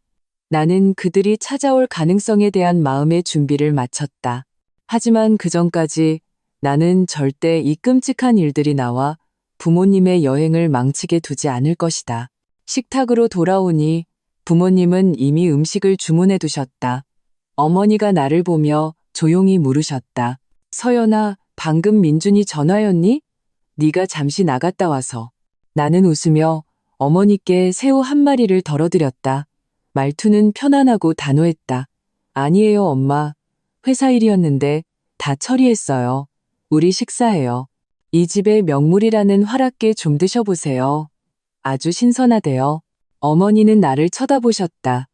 내 표정에서 무언가를 읽어내려는 듯 했지만 결국 고개를 끄덕이며 더 이상 묻지 않으셨다. 아버지는 자자, 밥 먹자, 밥 먹어. 서연이 너도 많이 먹어라라며 분위기를 바꾸셨다. 부모님께서 더 이상 의심하지 않고 다시 음식에 집중하시는 모습을 보며 나의 일시적인 은폐가 필요했다고 생각했다. 이 폭풍은 나로부터 시작되었으니 내가 먼저 막아내는 것이 마땅했다. 나는 두 분을 위해 걱정 없는 휴가를 지켜내야 했다. 이후 이틀 동안 나와 부모님은 제주의 여유와 아름다운 풍경에 흠뻑 빠져들었다. 우리는 천재연 폭포의 장관을 보고 남산사에 올라 해수관음을 참배하며 불국의 정취를 느꼈다. 대부분의 시간은 호텔의 프라이빗 비치에서 보냈다. 아버지는 밀짚 모자를 쓰고 선베드에서 책을 읽으셨고 어머니는 해안선을 따라 기이한 모양의 조개 껍데기를 줍는 것을 좋아하셨다. 나는 때때로 물놀이를 하고 때로는 두 분과 이야기를 나누며 카메라로 수많은 따뜻한 순간들을 기록했다. 나는 여전히 휴대폰 사용을 엄격히 통제했다. 매일 아침 저녁 정해진 시간에 잠시 켜서 긴급한 업무 메시지나 친구의 연락이 있는지 확인하는 정도였다. 김씨 집안 쪽에서 쏟아지는 부재중 전화와 메시지는 일절 무시했다. 이 선택적인 단절은 부모님의 즐거움을 성공적으로 지켜주었고 나 자신의 팽팽했던 신경도 효과적으로 이완시켜 주었다. 그러나 평온한 수면 아래 압류는 멈추지 않고 소용돌이치고 있었다. 김씨 집안은 분명 포기하지 않았다. 가끔 휴대폰을 켰을 때 보이는 메시지 내용으로 판단하건대 그들의 전략은 계속해서 바뀌고 있었다. 김민주는 처음에 폭언과 협박에서 이후에 지친 애원으로 그리고 최근에는 논리를 펴려고 시도하기 시작했다. 서연아, 이번 일은 내가 잘못한 거 알아. 내 동의 없이 그런 건. 하지만 너도 너무 심했어. 엄마랑 유란에 지금 다들 화가 머리끝까지 나 있어. 말은 험하게 했지만 한 가족인데 하룻밤 자고 나면 풀리는 거 아니겠어? 어디 있는지 말해줘. 내가 그쪽으로 갈게. 우리 얼굴 보고 얘기 풀자. 모든 비용은 내가 부담할게. 응? 이 메시지를 보며 나는 속으로 냉소했다. 이제 와서 잘못했다고? 이제 와서 비용을 부담하겠다고? 진작에 뭘 했지? 만약 내가 단호하게 표를 취소하지 않았다면 지금쯤 우리 세 식구는 저 7명이 프레스티지석과 호화로운 여행을 즐기는 모습을 억울하게 지켜보고 있었을 것이다. 그리고 나는 그 호구 같은 계산서의 주인공이 되어야 했겠지. 비용을 그가 부담한다고? 그의 돈이 우리 부부 공동재산의 일부가 아니었던가? 이런 사후약 방문 같은 공수표는 아무 의미가 없었다. 더욱 나를 경계하게 만든 것은 김유라의 메시지에서 그들이 정말로 제주로 쫓아올 방법을 찾고 있는 듯한 낌새가 보였다는 점이다. 내가 신용카드를 분실 신고했지만 그들은 다른 경로, 예를 들어 내가 이전에 호텔 예약 시 남겼을 정보를 추적하거나 김민준이 남편이라는 신분을 이용해 항공사나 여행 플랫폼에 압력을 가해 내 위치를 제주도로 특정하고 어쩌면 중문관광단지 지역까지 대략 파악했을 가능성이 있었다. 역시나 그날 저녁 내가 막 휴대폰을 켜서 메시지를 확인하는데 친구 최수진의 카카오톡 메시지가 다급하게 떴다. 연달아 여러 개였다. 서연아, 너네 시댁 진짜 대박이다. 오늘 오후에 김민준 엄마가 나한테까지 전화를 했어. 전화에서는 울고불고 난리를 치면서 네가 자기들을 공항에 버려두고 혼자 놀러 갔다고, 네가 얼마나 매정한지 아냐고, 내가 네 위치 아냐고 닥달하는 거야. 내 호텔을 말하라고 난리치길래 당연히 시침이 뗐지. 우리 요즘 연락 안 해서 너 여행 간 줄도 몰랐다고. 그랬더니 그 할머니가 안 믿고 계속 돌려 말하면서 나한테서 뭐라도 캐내려고 하더라. 민준이가 걱정돼서 죽으려고 한다고, 서연이 혼자 밖에 있어서 위험할까봐 그런다고. 푹 연기대상감이네. 아, 그리고 내 시누이 김유라는 더해 우리 대학교 동창 단톡방에다가 대놓고 저격글을 올렸어. 요즘 어떤 사람들은 돈 좀 벌었다고 부모 형제도 몰라본다고 시어머니랑 시누이까지 괴롭힌다고. 이름은 안 썼지만 누가 봐도 너 얘기잖아. 걔랑 친한 몇몇 애들이 또 거기서 맞장구 치고 진짜 열받아서 걱정 마. 내가 바로 받아쳤어. 어머, 이거 누구네 집 얘기야? 참 기가 막히네. 근데 우리 서연이는 소문난 효녀에 착하기로 유명한데 무슨 오해가 있나 보네? 라고 김유라 바로 조용해지더라. 아무튼 걔네들 절대 가만히 있지 않을 것 같아. 너 거기서 조심해. 무슨 일 있으면 바로 연락하고. 수진의 메시지를 보고 나는 감동과 분노를 동시에 느꼈다. 친구의 무조건적인 신뢰와 신의 한 수 같은 도움에 감동했고, 시댁이 드디어 이런 저급한 여론몰이와 내 친구를 괴롭히는 수단을 쓰기 시작했다는 것에 분노했다. 그들이 감히 수진을 괴롭히고 동창 단톡방에서 시시비비를 가리려 하다니 정말이지 체면도 없는 사람들이었다. 나는 즉시 수진에게 답장했다. 수진아, 고마워. 너까지 귀찮게 해서 미안해. 신경 쓰지 마. 그냥 발광하는 거야. 나 제주에서 잘 지내. 호텔도 안전하고 걔네들 구체적인 위치는 못 찾아. 너 자신 잘 챙기고 또 전화 오면 그냥 차단해버려. 수진은 바로 답했다. 됐어. 우리 사이에 뭘. 너는 그냥 맘 편히 놀아. 아저씨, 아주머니 잘못이고 여기는 내가 있어. 걔네들이 뭘 어쩌겠어. 아, 맞다.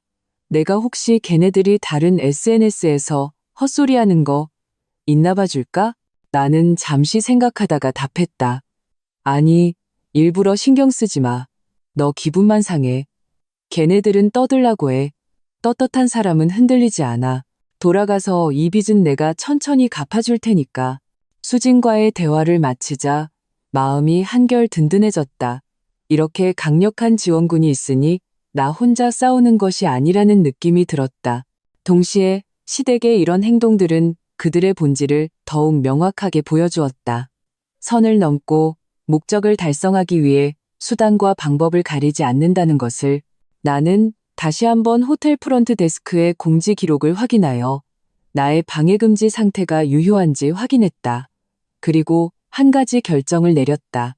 그들이 이미 내가 대략 제주에 있다는 것을 알고 어쩌면 찾아오려고 시도하고 있다면 나도 가만히 앉아서 당할 수는 없었다. 나는 노트북을 꺼내 몇몇 현지 여행 및 렌터카 플랫폼에 로그인했다. 이전에 준비해둔 예비 휴대폰 번호와 새로 가입한 계정으로 일부러 제주시나 성산 등 다른 지역을 가리키는 모호하고 거짓된 조회 정보를 흘렸다. 호텔 가격이나 렌터카 비용 등을 문의하는 시기였다. 이것은 그들의 수색 방향을 오도하기 위한 간단한 정보 교란 전략이었다. 이 모든 것을 마치고 나는 노트북을 닫았다. 발코니로 나갔다. 밤의 중문관광단지는 고요하고 낭만적이었다. 수영장은 푸른 빛을 띠고 있었고 멀리서 파도 소리가 들려왔다. 시댁과의 정면 충돌은 어쩌면 완전히 피할 수 없을지도 모른다. 하지만 적어도 나는 충분한 준비를 마쳤고 지리적, 심리적 우위를 점했다. 그들은 내 친구를 괴롭히고 뒤에서 험담하면 나에게 압력을 가해 굴복시킬 수 있을 거라고 생각하겠지만 정말 순진한 생각이다. 그런 수단은 그들의 무능함과 비열함만 더욱 드러낼 뿐 나의 반격 의지를 더욱 굳건하게 만들 뿐이었다. 수진이 내게 경고한 후 나는 더욱 경계를 늦추지 않았다. 정보 교란을 시도했지만 김씨 집안의 그 집요함, 특히 김유라가 소비 기록을 조회하겠다고 소리쳤던 것을 생각하면 그들이 찾아올 가능성은 매우 높다고 판단했다. 중문관광단지의 고급 호텔은 몇 군데로 한정되어 있었고 그들이 하나하나 확인하거나 어떤 연주를 통해 조회한다면 우리가 묵는 호텔을 찾아내는 것은 불가능한 일이 아니었다. 역시나 올 것이 오고야 말았다. 우리가 제주에 도착한 지 나흘째 되는 날 오후였다. 나와 부모님은 막 외부 관광을 마치고 방에서 잠시 쉬었다가 저녁을 먹으러 갈 준비를 하고 있었다. 우리는 웃으며 이야기하며 호텔 로비로 들어섰다. 그리고 정면에서 먼 길에 지치고 어두운 표정을 한 불청객 무리와 마주쳤다. 바로 나의 시어머니 최영희 씨, 시누이 김유라와 그의 가족 4명, 그리고 얼굴이 시뻘개지고 시선을 피하는 김민준이었다. 그들이 정말로 찾아온 것이다. 그리고 보아하니 막 도착한 듯 짐이 옆에 쌓여 있었다. 아직 체크인을 하지 못했거나 애초에 예약조차 하지 않은 모양이었다. 양측은 로비 중앙에서 정면으로 마주쳤고 공기는 순간적으로 얼어붙었다. 시어머니 최영희 씨는 나를 보자마자 마치 불구대천의 원수라도 만난 듯 더 이상 귀부인 체면도 차리지 않고 한 걸음에 달려와 내 코앞에 손가락질을 하며 소리쳤다. 그 목소리는 너무나 날카로워 로비의 고요하고 화려한 분위기를 찢을 것 같았다. 박서연, 이 천하의 몹쓸 것, 네가 여기서 이렇게 호의호식하고 있을 줄 알았다. 우리 늙은이랑 애들을 공항에 내팽개치고 너 혼자 여기서 유유자적해? 내 심장은 돌로 만들어졌니? 김유라가 즉시 허리에 손을 얹고 침을 튀기며 가세했다. 그래, 박서연, 너 정말 악독하다. 일부러 우리 표 취소해서 공항에서 개망신을 주더니 우리가 지난 며칠 동안 어떻게 지냈는지 알아? 직항표가 없어서 환승하느라 꼬박 하루를 길에서 보냈어. 거지 같은 여관에서 잤다고. 근데 넌 이렇게 비싼 호텔에 있어? 네가 우리 오빠 돈으로 여기서 흥청망청하는데 양심에 찔리지도 않냐? 그녀의 2 아이는 어른들의 분위기에 감염되었는지 와앙 울음을 터뜨렸다. 조대성은 옆에서 허둥지둥 아이들을 달랬다. 순식간에 로비는 아수라장이 되었다. 김민주는 그들 뒤에 서서 입술을 달싹였다. 무언가 말하려는 듯했지만 어머니와 여동생의 날카로운 눈빛에 결국 고개를 푹 숙이고 말았다. 감히 나와 눈을 마주치지 못했다. 로비의 다른 손님들과 직원들은 이 갑작스러운 소란에 시선을 빼앗겼다. 모두 곁눈질하며 수군거렸다. 부모님은 이 상황에 완전히 겁을 먹고 얼굴이 하얗게 질리셨다. 어머니는 본능적으로 내 팔을 꽉 잡으셨다. 내 마음속에서는 분노가 들끓었지만 얼굴은 이상할 정도로 평온했다. 이런 상황에서는 먼저 흥분하는 쪽이 지는 법이라는 것을 알았다. 나는 어머니의 손등을 가볍게 토닥이며 안심시켰다. 그리고 한 걸음 앞으로 나아가 분노와 여독으로 일그러진 얼굴들을 차분하게 훑어보았다. 마지막으로 김민준에게 시선을 고정하고 얼음처럼 차가운 목소리로 말했다. 김민준 씨, 당신 이 대가족을 이끌고 여기까지 와서 뭘 하려는 거죠? 모든 사람들 앞에서 막장 드라마라도 찍을 셈인가요? 김민준은 내 질문에 움찔하며 고개를 들었다. 그의 눈빛은 갈등과 고통으로 가득했다. 서연아, 우린 그냥 너랑 얘기를 좀 하려고. 얘기? 나는 냉소하며 그의 말을 끊었다. 이렇게 따지러 온 태도로 공공장소에서 소란을 피우는 게 당신들 김씨 집안의 예의범절이고 대화 방식인가요? 박서연, 너 말 돌리지 마. 김유라가 소리쳤다. 왜 우리 표 취소했는지 말해. 오늘 제대로 된 해명 안 하면 우리 여기서 한 발짝도 안 움직일 거야. 해명? 나는 턱을 살짝 치켜들었다. 눈빛에는 숨김없는 조롱이 담겨 있었다. 내가 왜 당신들한테 해명을 해야 하죠? 나 박서연이 내 프로젝트 인센티브로 내 친부모님을 모시고 여행을 왔어요. 지극히 당연한 일이죠. 내가 언제, 무슨 의무로 당신들 일가족 7명, 당신 김민준 씨를 포함해서 그 비싼 프레스티지석 항공권과 여행 경비를 대줘야 했나요? 나는 일부러 프레스티지석이라는 단어를 강조했다. 내 목소리는 텅 빈 로비에 선명하게 울려 퍼졌다. 주변 구경꾼들의 시선이 순식간에 변했다. 호기심에서 명료함으로, 심지어 시댁 식구들을 향한 시선에는 이상한 기운이 섞였다.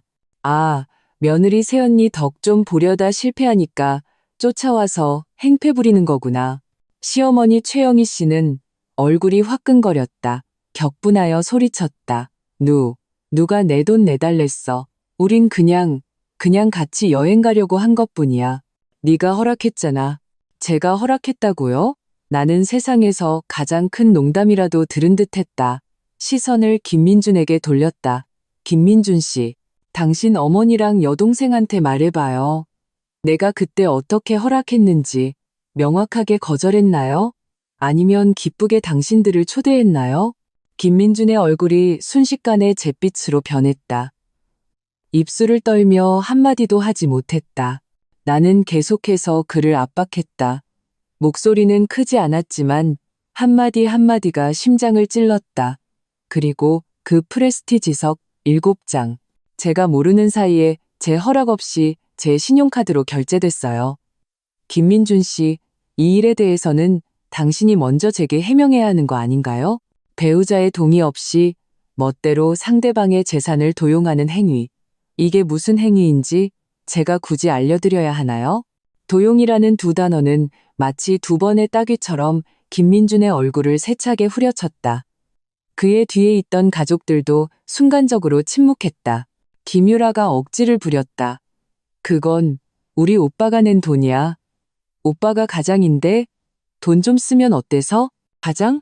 나는 실소했다. 우리 집 재정 상황이 어떻든 간에 설령 김민준 씨 돈이라고 해도 제 동의 없이 당신들 온 가족 7명의 프레스티지석 항공권이라는 거액의 지출을 저한테 상의했나요? 저를 존중했나요? 아니면 당신들 김씨 집안 사람들 눈에는 나 박서연이 그냥 마음대로 돈 빼가는 ATM 기계인가요? 알 권리조차 없는? 나는 그들을 날카로운 눈빛으로 쏘아보았다. 입만 열면 한 가족 하시는데 한 가족이라는 게 이런 건가요? 불청객으로 나타나서 남의 것을 탐내고 그걸 못 가지면 화가 나서 남이 휴가 온 곳까지 쫓아와서 행패 부리는 거? 이것이 당신들이 말하는 가족의 정인가요? 정말이지, 덕분에 많이 배우네요. 내 말이 끝나자 로비는 정적에 휩싸였다. 김유라의 아이가 가끔 훌쩍이는 소리만 들렸다. 시어머니와 김유라는 내연이은 질문에 얼굴이 시뻘개져 아무 말도 못했다. 김민주는 쥐구멍에라도 숨고 싶은 심정이었다. 그때 호텔 지배인이 보안 요원 몇 명을 데리고 다급하게 다가왔다. 프런트 데스크에 보고를 받은 것이 분명했다. 고객님들, 무슨 일이십니까? 여기는 호텔 로비입니다. 다른 손님들을 위해 조용히 해주시길 바랍니다. 지배인은 정중하지만 단호하게 말했다. 최영희 씨는 구명줄이라도 잡은 듯 지배인에게 울부짖었다. 지배인님이 좀 판단해주세요. 이 애가 제 며느린데 혼자 돈 들고 여기 와서 호의호식하면서 우리 늙은이랑 애들을 밖에 내팽개쳤어요. 세상에 이런 법이 어디 있습니까? 지배인은 경험이 많은 듯 그녀의 말에 휘둘리지 않고 나를 보았다. 박서연 고객님, 제 손님 아닙니다. 나는 차분하게 대답했다. 지배인님, 이분들은 제 허락 없이 멋대로 찾아와 저를 괴롭히고 있습니다. 이분들과는 개인적인 문제가 있지만 호텔과 다른 손님들께 피해를 드리고 싶지 않습니다. 저는 이미 프런트 데스크에 이들의 방문을 거절해달라고 요청해 두었습니다. 지배인은 즉시 상황을 파악하고 최영희 씨 일행에게 돌아섰다. 말투가 엄격해졌다. 고객님들, 박서영 고객님께서 명확히 여러분을 환영하지 않는다고 하셨으니 즉시 호텔 구역에서 나가주시길 바랍니다. 그렇지 않으면 저희는 필요한 조치를 취할 수밖에 없습니다. 당신들, 이게 무슨 호텔이야? 왜 우리를 쫓아내? 우리도 손님으로 온 거야. 김유라가 격분하여 소리쳤다. 지배인은 표정 변화 없이 말했다. 죄송합니다만 본 호텔의 투숙객이 아니시면서 이미 투숙 중인 고객에게 소란을 일으키실 경우 저희는 퇴장을 요청할 권리가 있습니다. 협조해 주십시오. 보안 요원들이 한 걸음 앞으로 다가와 손짓을 했다. 시댁 식구들은 주변의 경멸적인 시선과 호텔 직원들의 강경한 태도를 보고 여기서 더 소란을 피워봤자 망신만 당할 것이라는 것을 깨달았다. 최영희 씨는 분해서 온몸을 떨었고 김유라는 이를 갈며 나를 노려봤다. 김민주는 완전히 패배한 표정이었다. 박서연, 너 두고 봐. 김유라는 아무런 위협도 되지 않는 말을 내뱉고는 보안 요원들의 호위 아래 온 가족이 짐을 질질 끌며 낭패한 모습으로 호텔 로비를 떠났다. 세상이 드디어 조용해졌다. 나는 돌아서서 놀란 부모님의 팔을 잡았다. 부드럽게 말했다. 엄마, 아빠, 이제 괜찮아요. 우리 방으로 가요. 어머니는 나를 보셨다. 눈빛에는 걱정과 두려움이 가득했지만 그보다 더 큰 것은 나에 대한 안쓰러움이었다. 서연아, 그 사람들 어떻게 저럴 수가 있니? 나는 어머니의 손을 토닥이며 단호하게 말했다. 엄마, 걱정 마세요. 어떤 사람들은 우리가 물러설수록 더 기어오르기 마련이에요. 오늘부터 저는 다시는 그들이 우리를 함부로 대하게 두지 않을 거예요. 시댁 식구들은 호텔 보안 요원들의 호의 아래 잿빛 얼굴로 떠났다. 로비는 이전의 고요하고 화려한 모습을 되찾았다. 마치 방금 전에 총극이 없었던 것처럼. 하지만 공기 중에 남은 화약 냄새, 그리고 주변 손님들이 던지는 동정이나 호기심 섞인 시선은 갈등이 잠시 밀려났을 뿐 끝나지 않았음을 상기시켰다. 나는 놀란 부모님을 부축해 방으로 돌아왔다. 어머니는 방에 들어서자마자 소파에 주저앉아 가슴을 부여잡았다. 얼굴은 여전히 창백했다. 아버지는 말없이 물 2잔을 따라 한 잔은 어머니께, 한 잔은 내게 주셨다. 미간은 굳게 닫혀 있었고 눈빛에는 걱정과 분노가 가득했다. 서연아, 이게 도대체 어떻게 된 일이냐? 민준이 걔네들 어떻게 저럴 수가 있어? 어머니의 목소리가 떨렸다. 방금 시어머니와 시누이가 보여준 막무가내식 태도에 겁을 먹으신 듯했고 그런 가족을 상대해야 했던 나에 대한 안쓰러움이 더 크셨다. 이 상황에 이르러 더 이상 숨길 수는 없었다. 나는 어머니 곁에 앉아 차가운 손을 잡았다. 그리고 일의 전말을 내가 인센티브로 2분의 여행을 계획한 것부터 김민준이 내 동의 없이 시댁에 알리고 비용을 내게 떠넘기려 한 것. 내가 명확히 거절하자 내 신용카드를 도용해 프레스티지석을 예약한 것. 그리고 내가 어떻게 표를 취소하고 먼저 떠났는지 오늘 그들이 호텔까지 쫓아와 난동을 부린 것까지 차분하고 명확하게 말씀드렸다.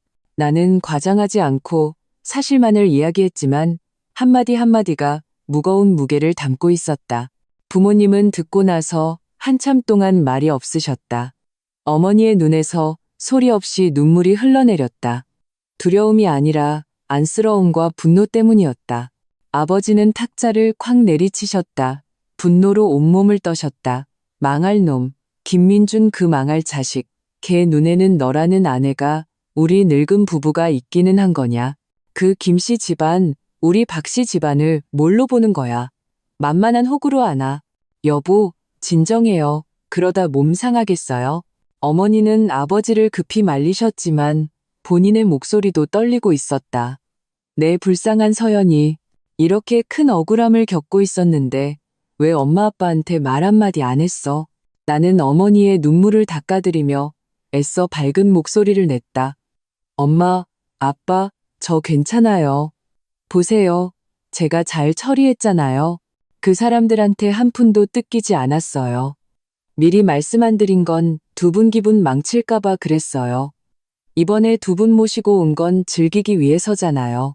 저런 쓰레기 같은 사람들 때문에 망칠 수는 없죠. 하지만 이제 어떡하니? 어머니가 걱정스럽게 물었다. 민준이랑 이 일 겪고도 계속 살 수 있겠니? 계속 살 수 있겠니? 그 질문은 내가 억지로 유지하던 평정을 찌르는 바늘 같았다. 그래, 이렇게 노골적인 배신과 계산, 그리고 공개적인 모욕을 겪고 나서 나와 김민준 사이에 위태롭게 걸려있던 신뢰는 완전히 무너졌다. 우리 사이에는 이미 바닥이 보이지 않는 깊은 균열이 생겨버렸다. 앞으로의 일은 나중에 생각해요. 나는 핵심을 피했다. 지금 가장 중요한 건 우리 휴가가 아직 끝나지 않았다는 거예요. 파리 몇 마리가 윙윙거린다고 정원 전체를 포기할 수는 없잖아요. 그렇죠? 나는 애써 부모님을 안심시키고 식당으로 모시고 가저녁을 먹었다. 분위기는 다소 무거웠지만 맛있는 음식과 나의 의도적인 화제 전환 덕분에 두 분의 감정은 서서히 안정을 되찾았다. 나는 두 분이 이 충격적이고 실망스러운 사실을 소화할 시간이 필요하다는 것을 알았다.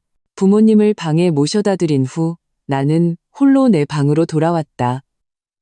밤은 깊었고 수평선은 별이 총총한 하늘과 하나가 되어 광활하고 깊었다. 나는 진정한 시험이 이제 막 시작되었음을 알았다. 역시나 얼마 지나지 않아 내 휴대폰이 울렸다. 화면에 깜빡이는 이름은 김민준이었다. 가족 앞에서 체면을 구긴 뒤 드디어 용기를 내어 단독으로 나를 마주하려는 모양이었다. 나는 그 이름을 몇 초간 쳐다보다가 통화 버튼을 눌렀다. 어떤 말은 끝내 명확히 해야만 했다. 여보세요. 내 목소리는 평온했고 어떤 감정도 묻어나지 않았다. 전화기 너머는 몇 초간 침묵이 흘렀다. 그리고 김민준의 쉬고 지친 목소리가 들려왔다. 조심스러운 기색이 역력했다. 서연아. 아직 안 잤어? 할 말 있으면 바로 해요. 빙빙 돌리고 싶지 않으니까. 또다시 숨막히는 침묵이 흘렀다. 그리고 그가 힘겹게 입을 열었다. 오늘 일은 미안해. 엄마랑 유라가 너무 흥분했어. 내가 대신 사과할게. 대신 사과한다고? 나는 냉소했다. 김민준 씨, 그럼 당신은? 당신이 한 짓들은 사과 한마디면 되는 건가요? 내 동의 없이 내 여행 계획을 누설하고 내가 명확히 거절했는데도 당신 가족들이 내 신용카드를 도용해 프레스티지석 7장을 예약하도록 방관하거나 도운 것. 그 중에는 당신 김민준 씨의 표도 있었죠. 이 일에 대해서는 당신 자신에게 어떻게 대신 사과할 건가요? 내 질문은 차가운 칼날처럼 하나하나 그를 찔렀다. 김민준은 전화기 너머에서 숨을 가쁘게 몰아쉬었다. 궁지에 몰린 듯한 당혹감이 묻어났다. 서연아, 나도 그때는 어쩔 수가 없었어. 엄마랑 유라가 계속 조르고 한 가족인데 같이 가면 좋지 않냐고. 네가 그렇게까지 크게 반응할 줄은 몰랐어. 나는 그냥 다들 즐거웠으면 해서. 다들 즐겁게? 나는 그의 말을 끊었다. 목소리가 갑자기 높아졌다. 내 돈으로, 내 동의 없이 당신 온 가족의 허영심과 탐욕을 채워주는 게 당신이 말하는 다들 즐거운 방식인가요? 김민준 씨, 당신은 나를 뭘로 보는 거죠? 당신들 김씨 집안의 ATM 기계이자 감정 쓰레기통인가요? 당신이 말하는 몰랐다는 건 당신의 이기적이고 나약한 변명일 뿐이야. 당신은 영원히 당신 가족 앞에서 효자, 좋은 오빠 노릇만 하고 싶어 하지. 내 감정은 한 번이라도 생각해 본 적 있어? 나라는 아내를 존중한 적은 있고? 아니야. 서연아, 내 말 좀 들어봐. 김민준이 다급하게 말했다. 내가 잘못했어. 정말 잘못한 거 알아. 내 돈에 손대면 안 됐고 너랑 상의 없이 그러면 안 됐어. 하지만 우리는 한 가족이잖아. 무슨 일이든 집안에서 조용히 상의하면 되는데 왜 일을 이렇게까지 크게 만들어? 장모님이랑 유라네를 공항에서 그렇게 창피하게 만들고 오늘은 호텔에서 내가 앞으로 가족들 얼굴을 어떻게 봐. 지금 이 순간까지도 그가 신경 쓰는 것은 여전히 자신의 체면과 본가에서의 입지였다. 내가 받은 상처나 우리 결혼 자체가 아니었다. 내 마음은 완전히 차갑게 식었다. 그가 문제의 근원을 진정으로 깨달을 것이라는 마지막 희미한 기대마저 연기처럼 사라졌다. 김민준 씨, 내 목소리는 남극의 얼음처럼 차가웠다. 당신은 이게 내가 일을 크게 만든 거라고 생각해? 내가 당신을 창피하게 만들었다고? 만약 당신들이 끝없는 탐욕으로 선을 넘지 않았다면 오늘 이런 일이 있었을까? 입만 열면 한 가족이라는데 내가 묻지. 당신 엄마랑 여동생이 내 코앞에 손가락질하며 욕할 때 당신은 어디 있었지? 당신 여동생이 내 평판을 망가뜨리겠다고 협박할 때 당신은 또 어디 있었지? 당신은 겁쟁이처럼 뒤에 숨어서 나중에 와서 의미 없는 미안해 몇 마디 하는 것 말고 나를 위해 뭘 했지? 김민주는 할 말을 잃었다. 우리 사이엔 더 이상 할 말이 없어요. 나는 심호흡을 하고 결정을 내렸다. 김민준 씨, 우리 결혼은 내가 보기에 이미 이름만 남았어요. 당신과 당신의 그 집안은 나를 너무나 지치고 역겹게 만들어요. 이번 여행이 끝나면 당신과 정식으로 이혼 절차를 밟을 거예요. 이혼? 김민주는 전화기 너머에서 믿을 수 없다는 듯 경악했다. 안 돼. 서연아. 그러면 안 돼. 내가 잘못했어. 내가 고칠게. 앞으로는 무조건 당신 말만 들을게. 다시는 엄마랑 유라일에 신경 안 쓸게. 우리 서로에게 한 번만 더 기회를 주자. 응? 그의 애원은 너무나 공허하고 무력하게 들렸다. 고치겠다는 말. 과거의 마찰 속에서도 그는 몇 번이고 했을 것이다. 하지만 일이 터질 때마다 그는 본능적으로 자신의 본가 편으로 기울었다. 기회? 나는 당신에게 너무 많은 기회를 줬어요. 당신이 젠시하지 않았을 뿐 내 말투에는 조금의 흔들림도 없었다. 김민준 씨, 우리 좋게 헤어져요. 재산분할에 관해서는 변호사를 선임할 거예요. 내 몫은 한 푼도 양보하지 않을 거고 내 것이 아닌 것은 한 푼도 더 가지지 않을 거예요. 그럼 이만 다시는 전화하지 마세요. 조용히 있고 싶으니까. 말을 마치고 나는 그에게 더 이상 변명할 기회를 주지 않고 바로 전화를 끊었다. 그리고 그의 모든 연락처를 다시 차단했다. 전화기에서 들려오는 뚜 소리를 들으며 나는 나와 김민준 그리고 그 숨막히는 시댁과의 관계가 완전히 끝났다는 것을 알았다. 마음이 아프지 않은 것은 아니었다. 신뢰와 기대가 완전히 무너진 뒤에 둔탁한 통증이었다. 하지만 그보다 더 큰 것은 해방감이었다. 족쇄를 끊어낸 뒤의 가벼움이었다. 제주에서의 마지막 이틀, 나는 외부의 모든 소란을 완전히 차단했다. 휴대폰은 꺼두고 안심하고 부모님과 함께 마지막 휴가를 즐겼다. 우리는 야경을 보러 갔고 가장 아름다운 일몰을 보았다. 나는 두 분을 모시고 정통 해변 스파 체험도 시켜드렸다.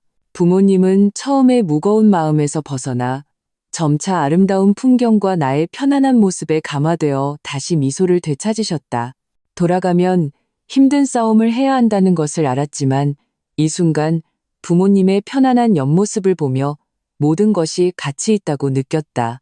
내 마음은 이상할 정도로 평온했고 심지어 모든 것이 제자리를 찾은 듯한 해방감마저 들었다. 김민준과의 그 통화는 이미 우리 관계에 마침표를 찍었다. 남은 것은 법적 절차와 재산 분할이라는 기술적인 문제뿐이었다. 돌아가는 날이 드디어 왔다. 나는 미리 공항 샌딩 서비스를 예약했고 순조롭게 제주공항에 도착했다. 탑승 수속, 수화물 위탁, 보안 검색, 모든 과정에서 나는 고도의 경계를 유지했다. 혹시라도 시댁 사람들이 포기하지 않고 공항에서 우리를 가로막을까 봐서였다. 다행히 우리가 탑승동에 앉을 때까지 그들의 모습은 보이지 않았다. 아무래도 그날 호텔에서의 공개적인 망신과 나의 단호한 태도, 그리고 아마도 경제적, 정신적 어려움 때문에 잠시 조용해진 모양이었다. 혹은 더 소란을 피워봤자 아무런 이득도 없고 오히려 더 창피만 당할 것이라는 걸 깨달았을지도. 탑승 전 나는 휴대폰을 켰다. 순간적으로 메시지 알림음이 다시 요란하게 울렸다. 대부분은 여전히 김민중과 시댁의 부재중 전화와 메시지였지만 말투는 변해 있었다. 김민준의 메시지는 처음에 분노와 애원에서 절망과 최후 통첩으로 바뀌어 있었다. 서연아, 전화 받아. 이혼 조건 얘기하자. 네가 원하는 게 뭐야? 돌아와 주기만 하면 안 될까? 박서연, 꼭 이렇게까지 해야겠어? 집이랑 돈 얼마나 원하는데? 변호사 선임 통지서 받았어.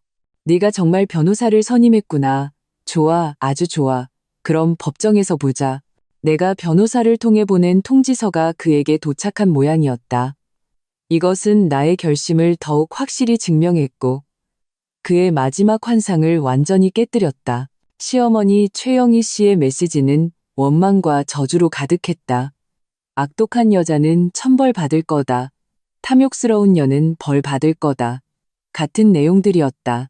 나는 더 이상 읽기도 싫어 일괄 삭제했다.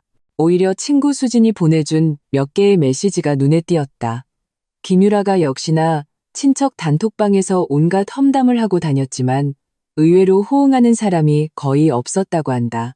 심지어 몇몇 살이 분별 있는 친척들은 개인적으로 김씨 집안이 이번 일은 너무했다고 말했다고 한다. 수지는 계속 김민준 쪽 동태를 살폈는데 그가 며칠 동안 골머리를 앓으며 재산 분할에 대비하기 위해 여기저기 돈을 빌리러 다니는 것 같다고 했다. 나는 이 정보들을 보며 마음에 아무런 동요도 없었다. 모든 것이 예상대로였다. 그들이 발광할수록 나의 선택이 옳았다는 것을 증명할 뿐이었다. 승객 여러분께 안내 말씀드립니다. 서울행 5호편 항공기의 탑승을 시작합니다. 안내 방송이 울렸다. 나는 휴대폰을 챙겨 일어나 부모님께 미소 지으며 말했다. 엄마, 아빠, 우리 집에 가요. 부모님은 고개를 끄덕이셨다. 눈빛은 복잡했다. 여행이 끝나는 아쉬움, 현실에 대한 걱정. 하지만 그보다 더 큰 것은 나에 대한 무조건적인 지지였다. 어머니가 내 손을 꽉 잡았다. 서연아, 무슨 일이 있어도 엄마 아빠는 항상 내 편이야. 나는 눈시울이 뜨거워지며 어머니의 손을 힘껏 마주 잡았다. 알아요, 엄마. 걱정 마세요. 제가 다 알아서 할 수 있어요. 우리는 인파를 따라 탑승구로 향했다. 탑승교를 거의 다 지났을 때 내 곁눈질에 몇몇 익숙한 모습이 스쳤다. 저 멀리 국제선 출발 로비 입구에서 서성이는 것 같았다. 아마도 김민준, 최영희, 그리고 김유라 일행이었다. 그들은 많은 짐을 끌고 초췌하고 낙담한 표정으로 공항 직원과 격하게 무언가를 논쟁하고 있었다. 보아하니 비자나 항공권 문제 혹은 저가 항공사를 이용하면서 복잡한 절차에 부딪히는 등 곤란을 겪는 듯했다. 그들도 오늘 돌아가는 길이었을까? 아니면 애초에 제대로 제주를 떠나지도 못했던 걸까? 나는 걸음을 멈추지 않았다. 그들의 초라한 모습을 다시 쳐다보지도 않았다. 그들의 공경은 이미 나와 아무런 상관이 없었다. 마치 교차하던 두 직선이 그 격렬하고 창피했던 호텔에서의 충돌을 기점으로 완전히 다른 방향으로 뻗어나가며 점점 멀어지는 것처럼 비행기의 올라자리에 앉아 안전벨트를 매고 휴대폰을 껐다. 비행기가 활주로를 박차고 중력을 벗어나는 순간 나는 창밖으로 점점 작아지는 제주의 전경을 보며 마음이 맑아지는 것을 느꼈다. 이번 여행은 따뜻한 기대로 시작되었지만 도중에 아찔한 충돌과 배신을 겪었고 결국 족쇄를 끊어내는 결심으로 끝났다. 나는 부모님께 아름다운 바다를 보여드렸고 또한 딸이 자기 자신과 가족을 지키는 결단력도 보여드렸다. 과정은 험난했지만 결과는 새로운 삶으로 나아가는 시작이었다. 비행기는 구름 위로 솟아올랐다. 발 아래로는 끝없는 운해가 펼쳐져 있었다. 나는 알았다. 지상의 그 모든 시시비비와 집요한 조자는 모두 저 멀리 뒤로 남겨질 것이라는 것을. 80통의 부재중 전화, 총극 같았던 추격전, 공개적인 결별, 에필로그, 비행기는 익숙한 도시의 공항에 부드럽게 착륙했다. 기내 문을 나서자 제주의 따뜻하고 습한 공기, 대신 건조하고 쌀쌀한 공기가 나를 맞았다.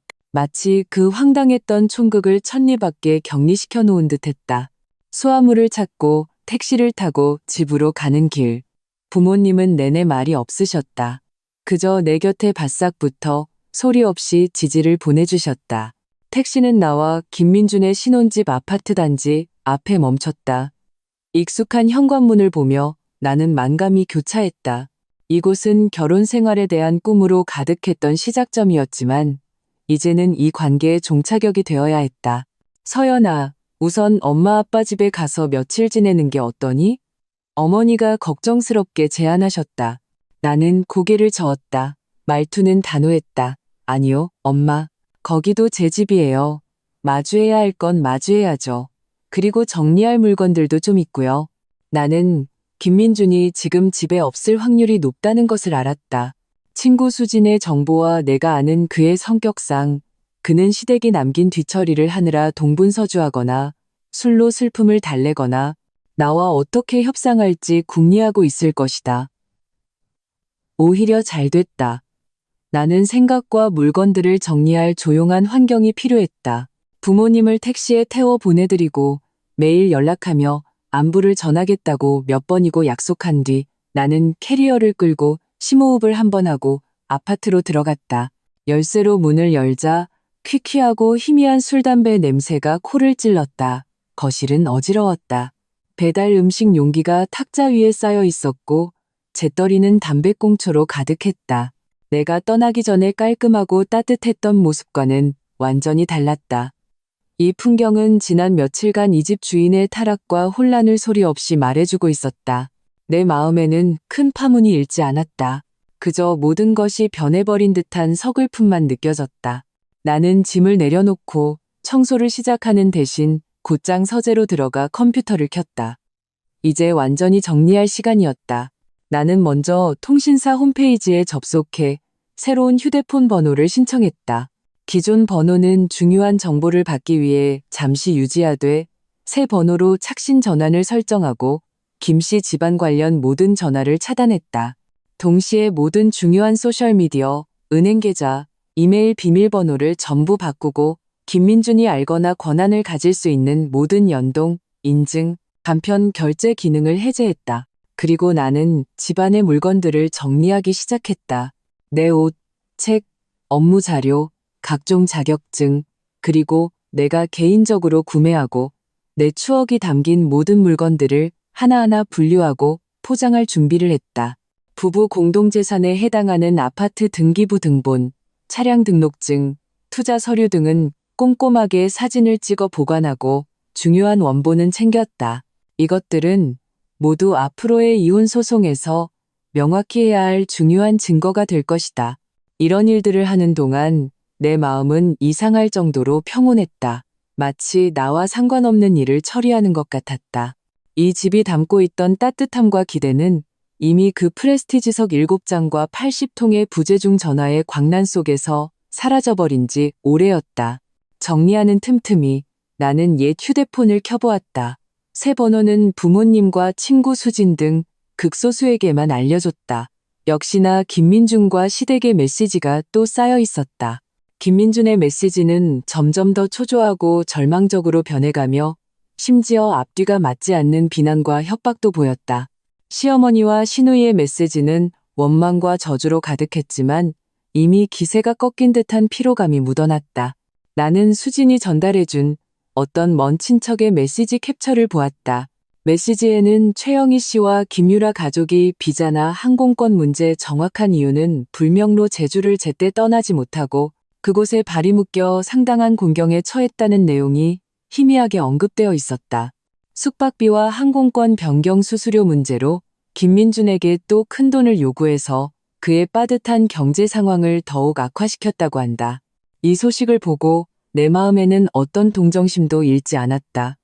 오히려 조금 아이러니하게 느껴졌다. 이것이 바로 끝없이 요구하고 의존하는 것의 필연적인 결과였다. 김민준은 우리 작은 가정의 이익을 희생시켜 그의 본가의 화목과 체면을 유지하려 했지만 결국 더 큰 혼란과 손실을 초래했다. 그리고 그 자신은 가장 먼저 무너지는 희생양이 되었다. 이것이 아마 인과응보겠지. 저녁에 김민준이 정말로 돌아왔다. 그는 술에 취해 있었고 눈은 퀭했으며 수염은 덥수룩했다. 집에 있는 나를 보고 그는 잠시 멈칫했다.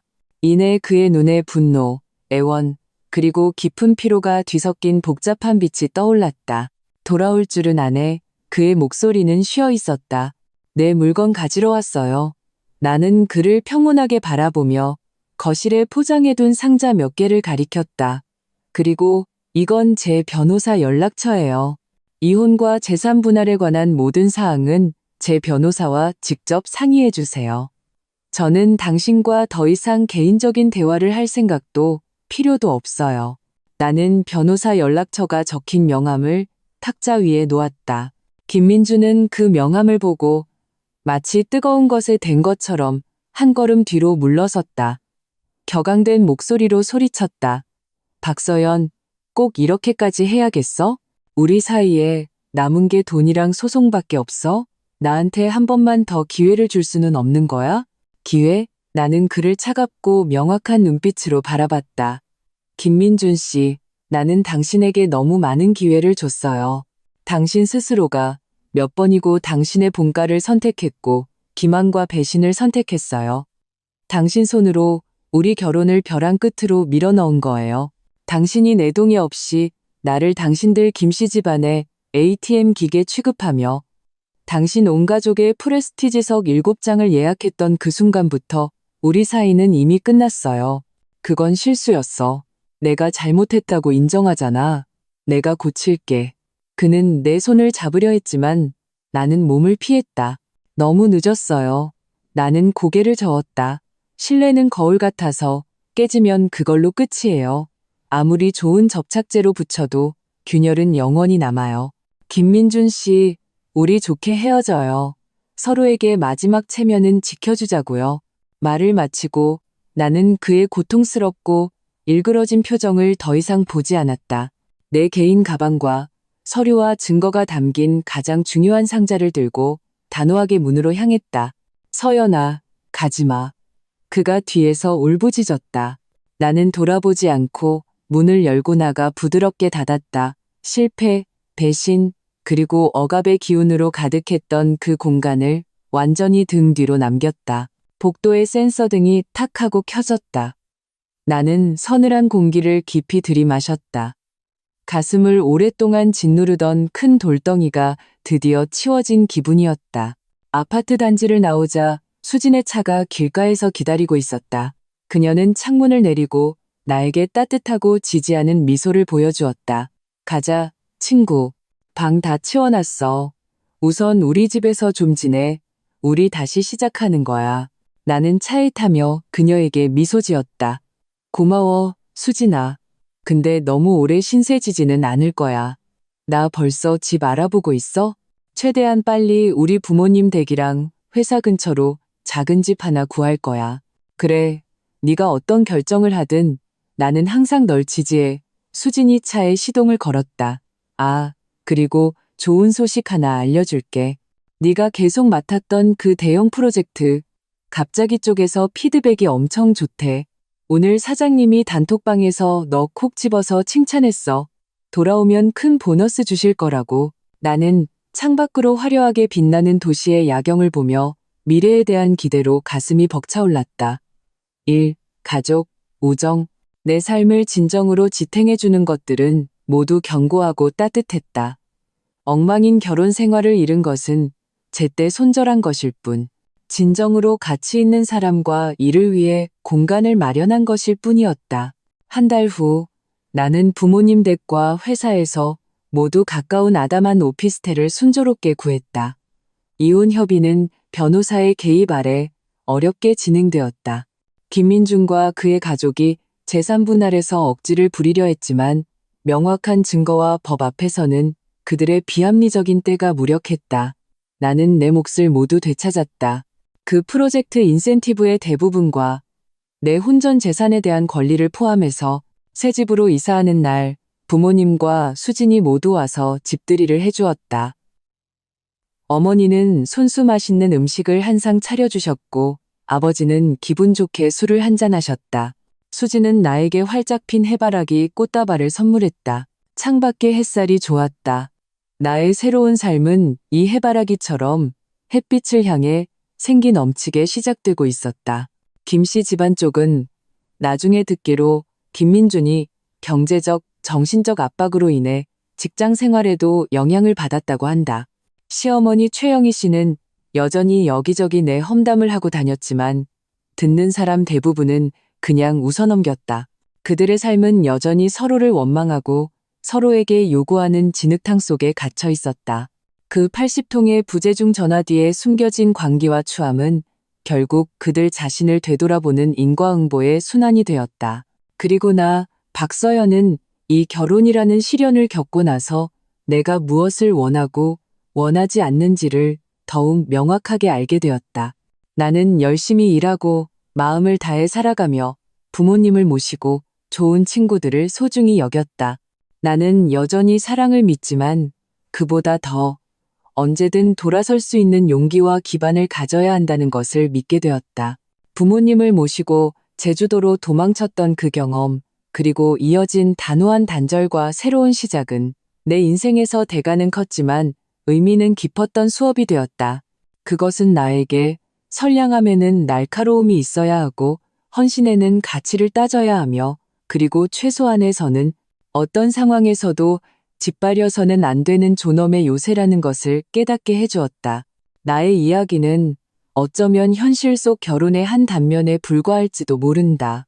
하지만 나는 이 이야기가 나와 같은 어려움 속에서 망설이는 사람들에게 작은 깨달음을 주기를 바란다. 끊어내야 할 때는 단호하게 끊어내야 그 혼란에 휘말리지 않는다. 당신의 아름다운 인생은 부드럽게 대우받을 가치가 있으며 또한 당신이 온 힘을 다해 지켜낼 가치가 있다.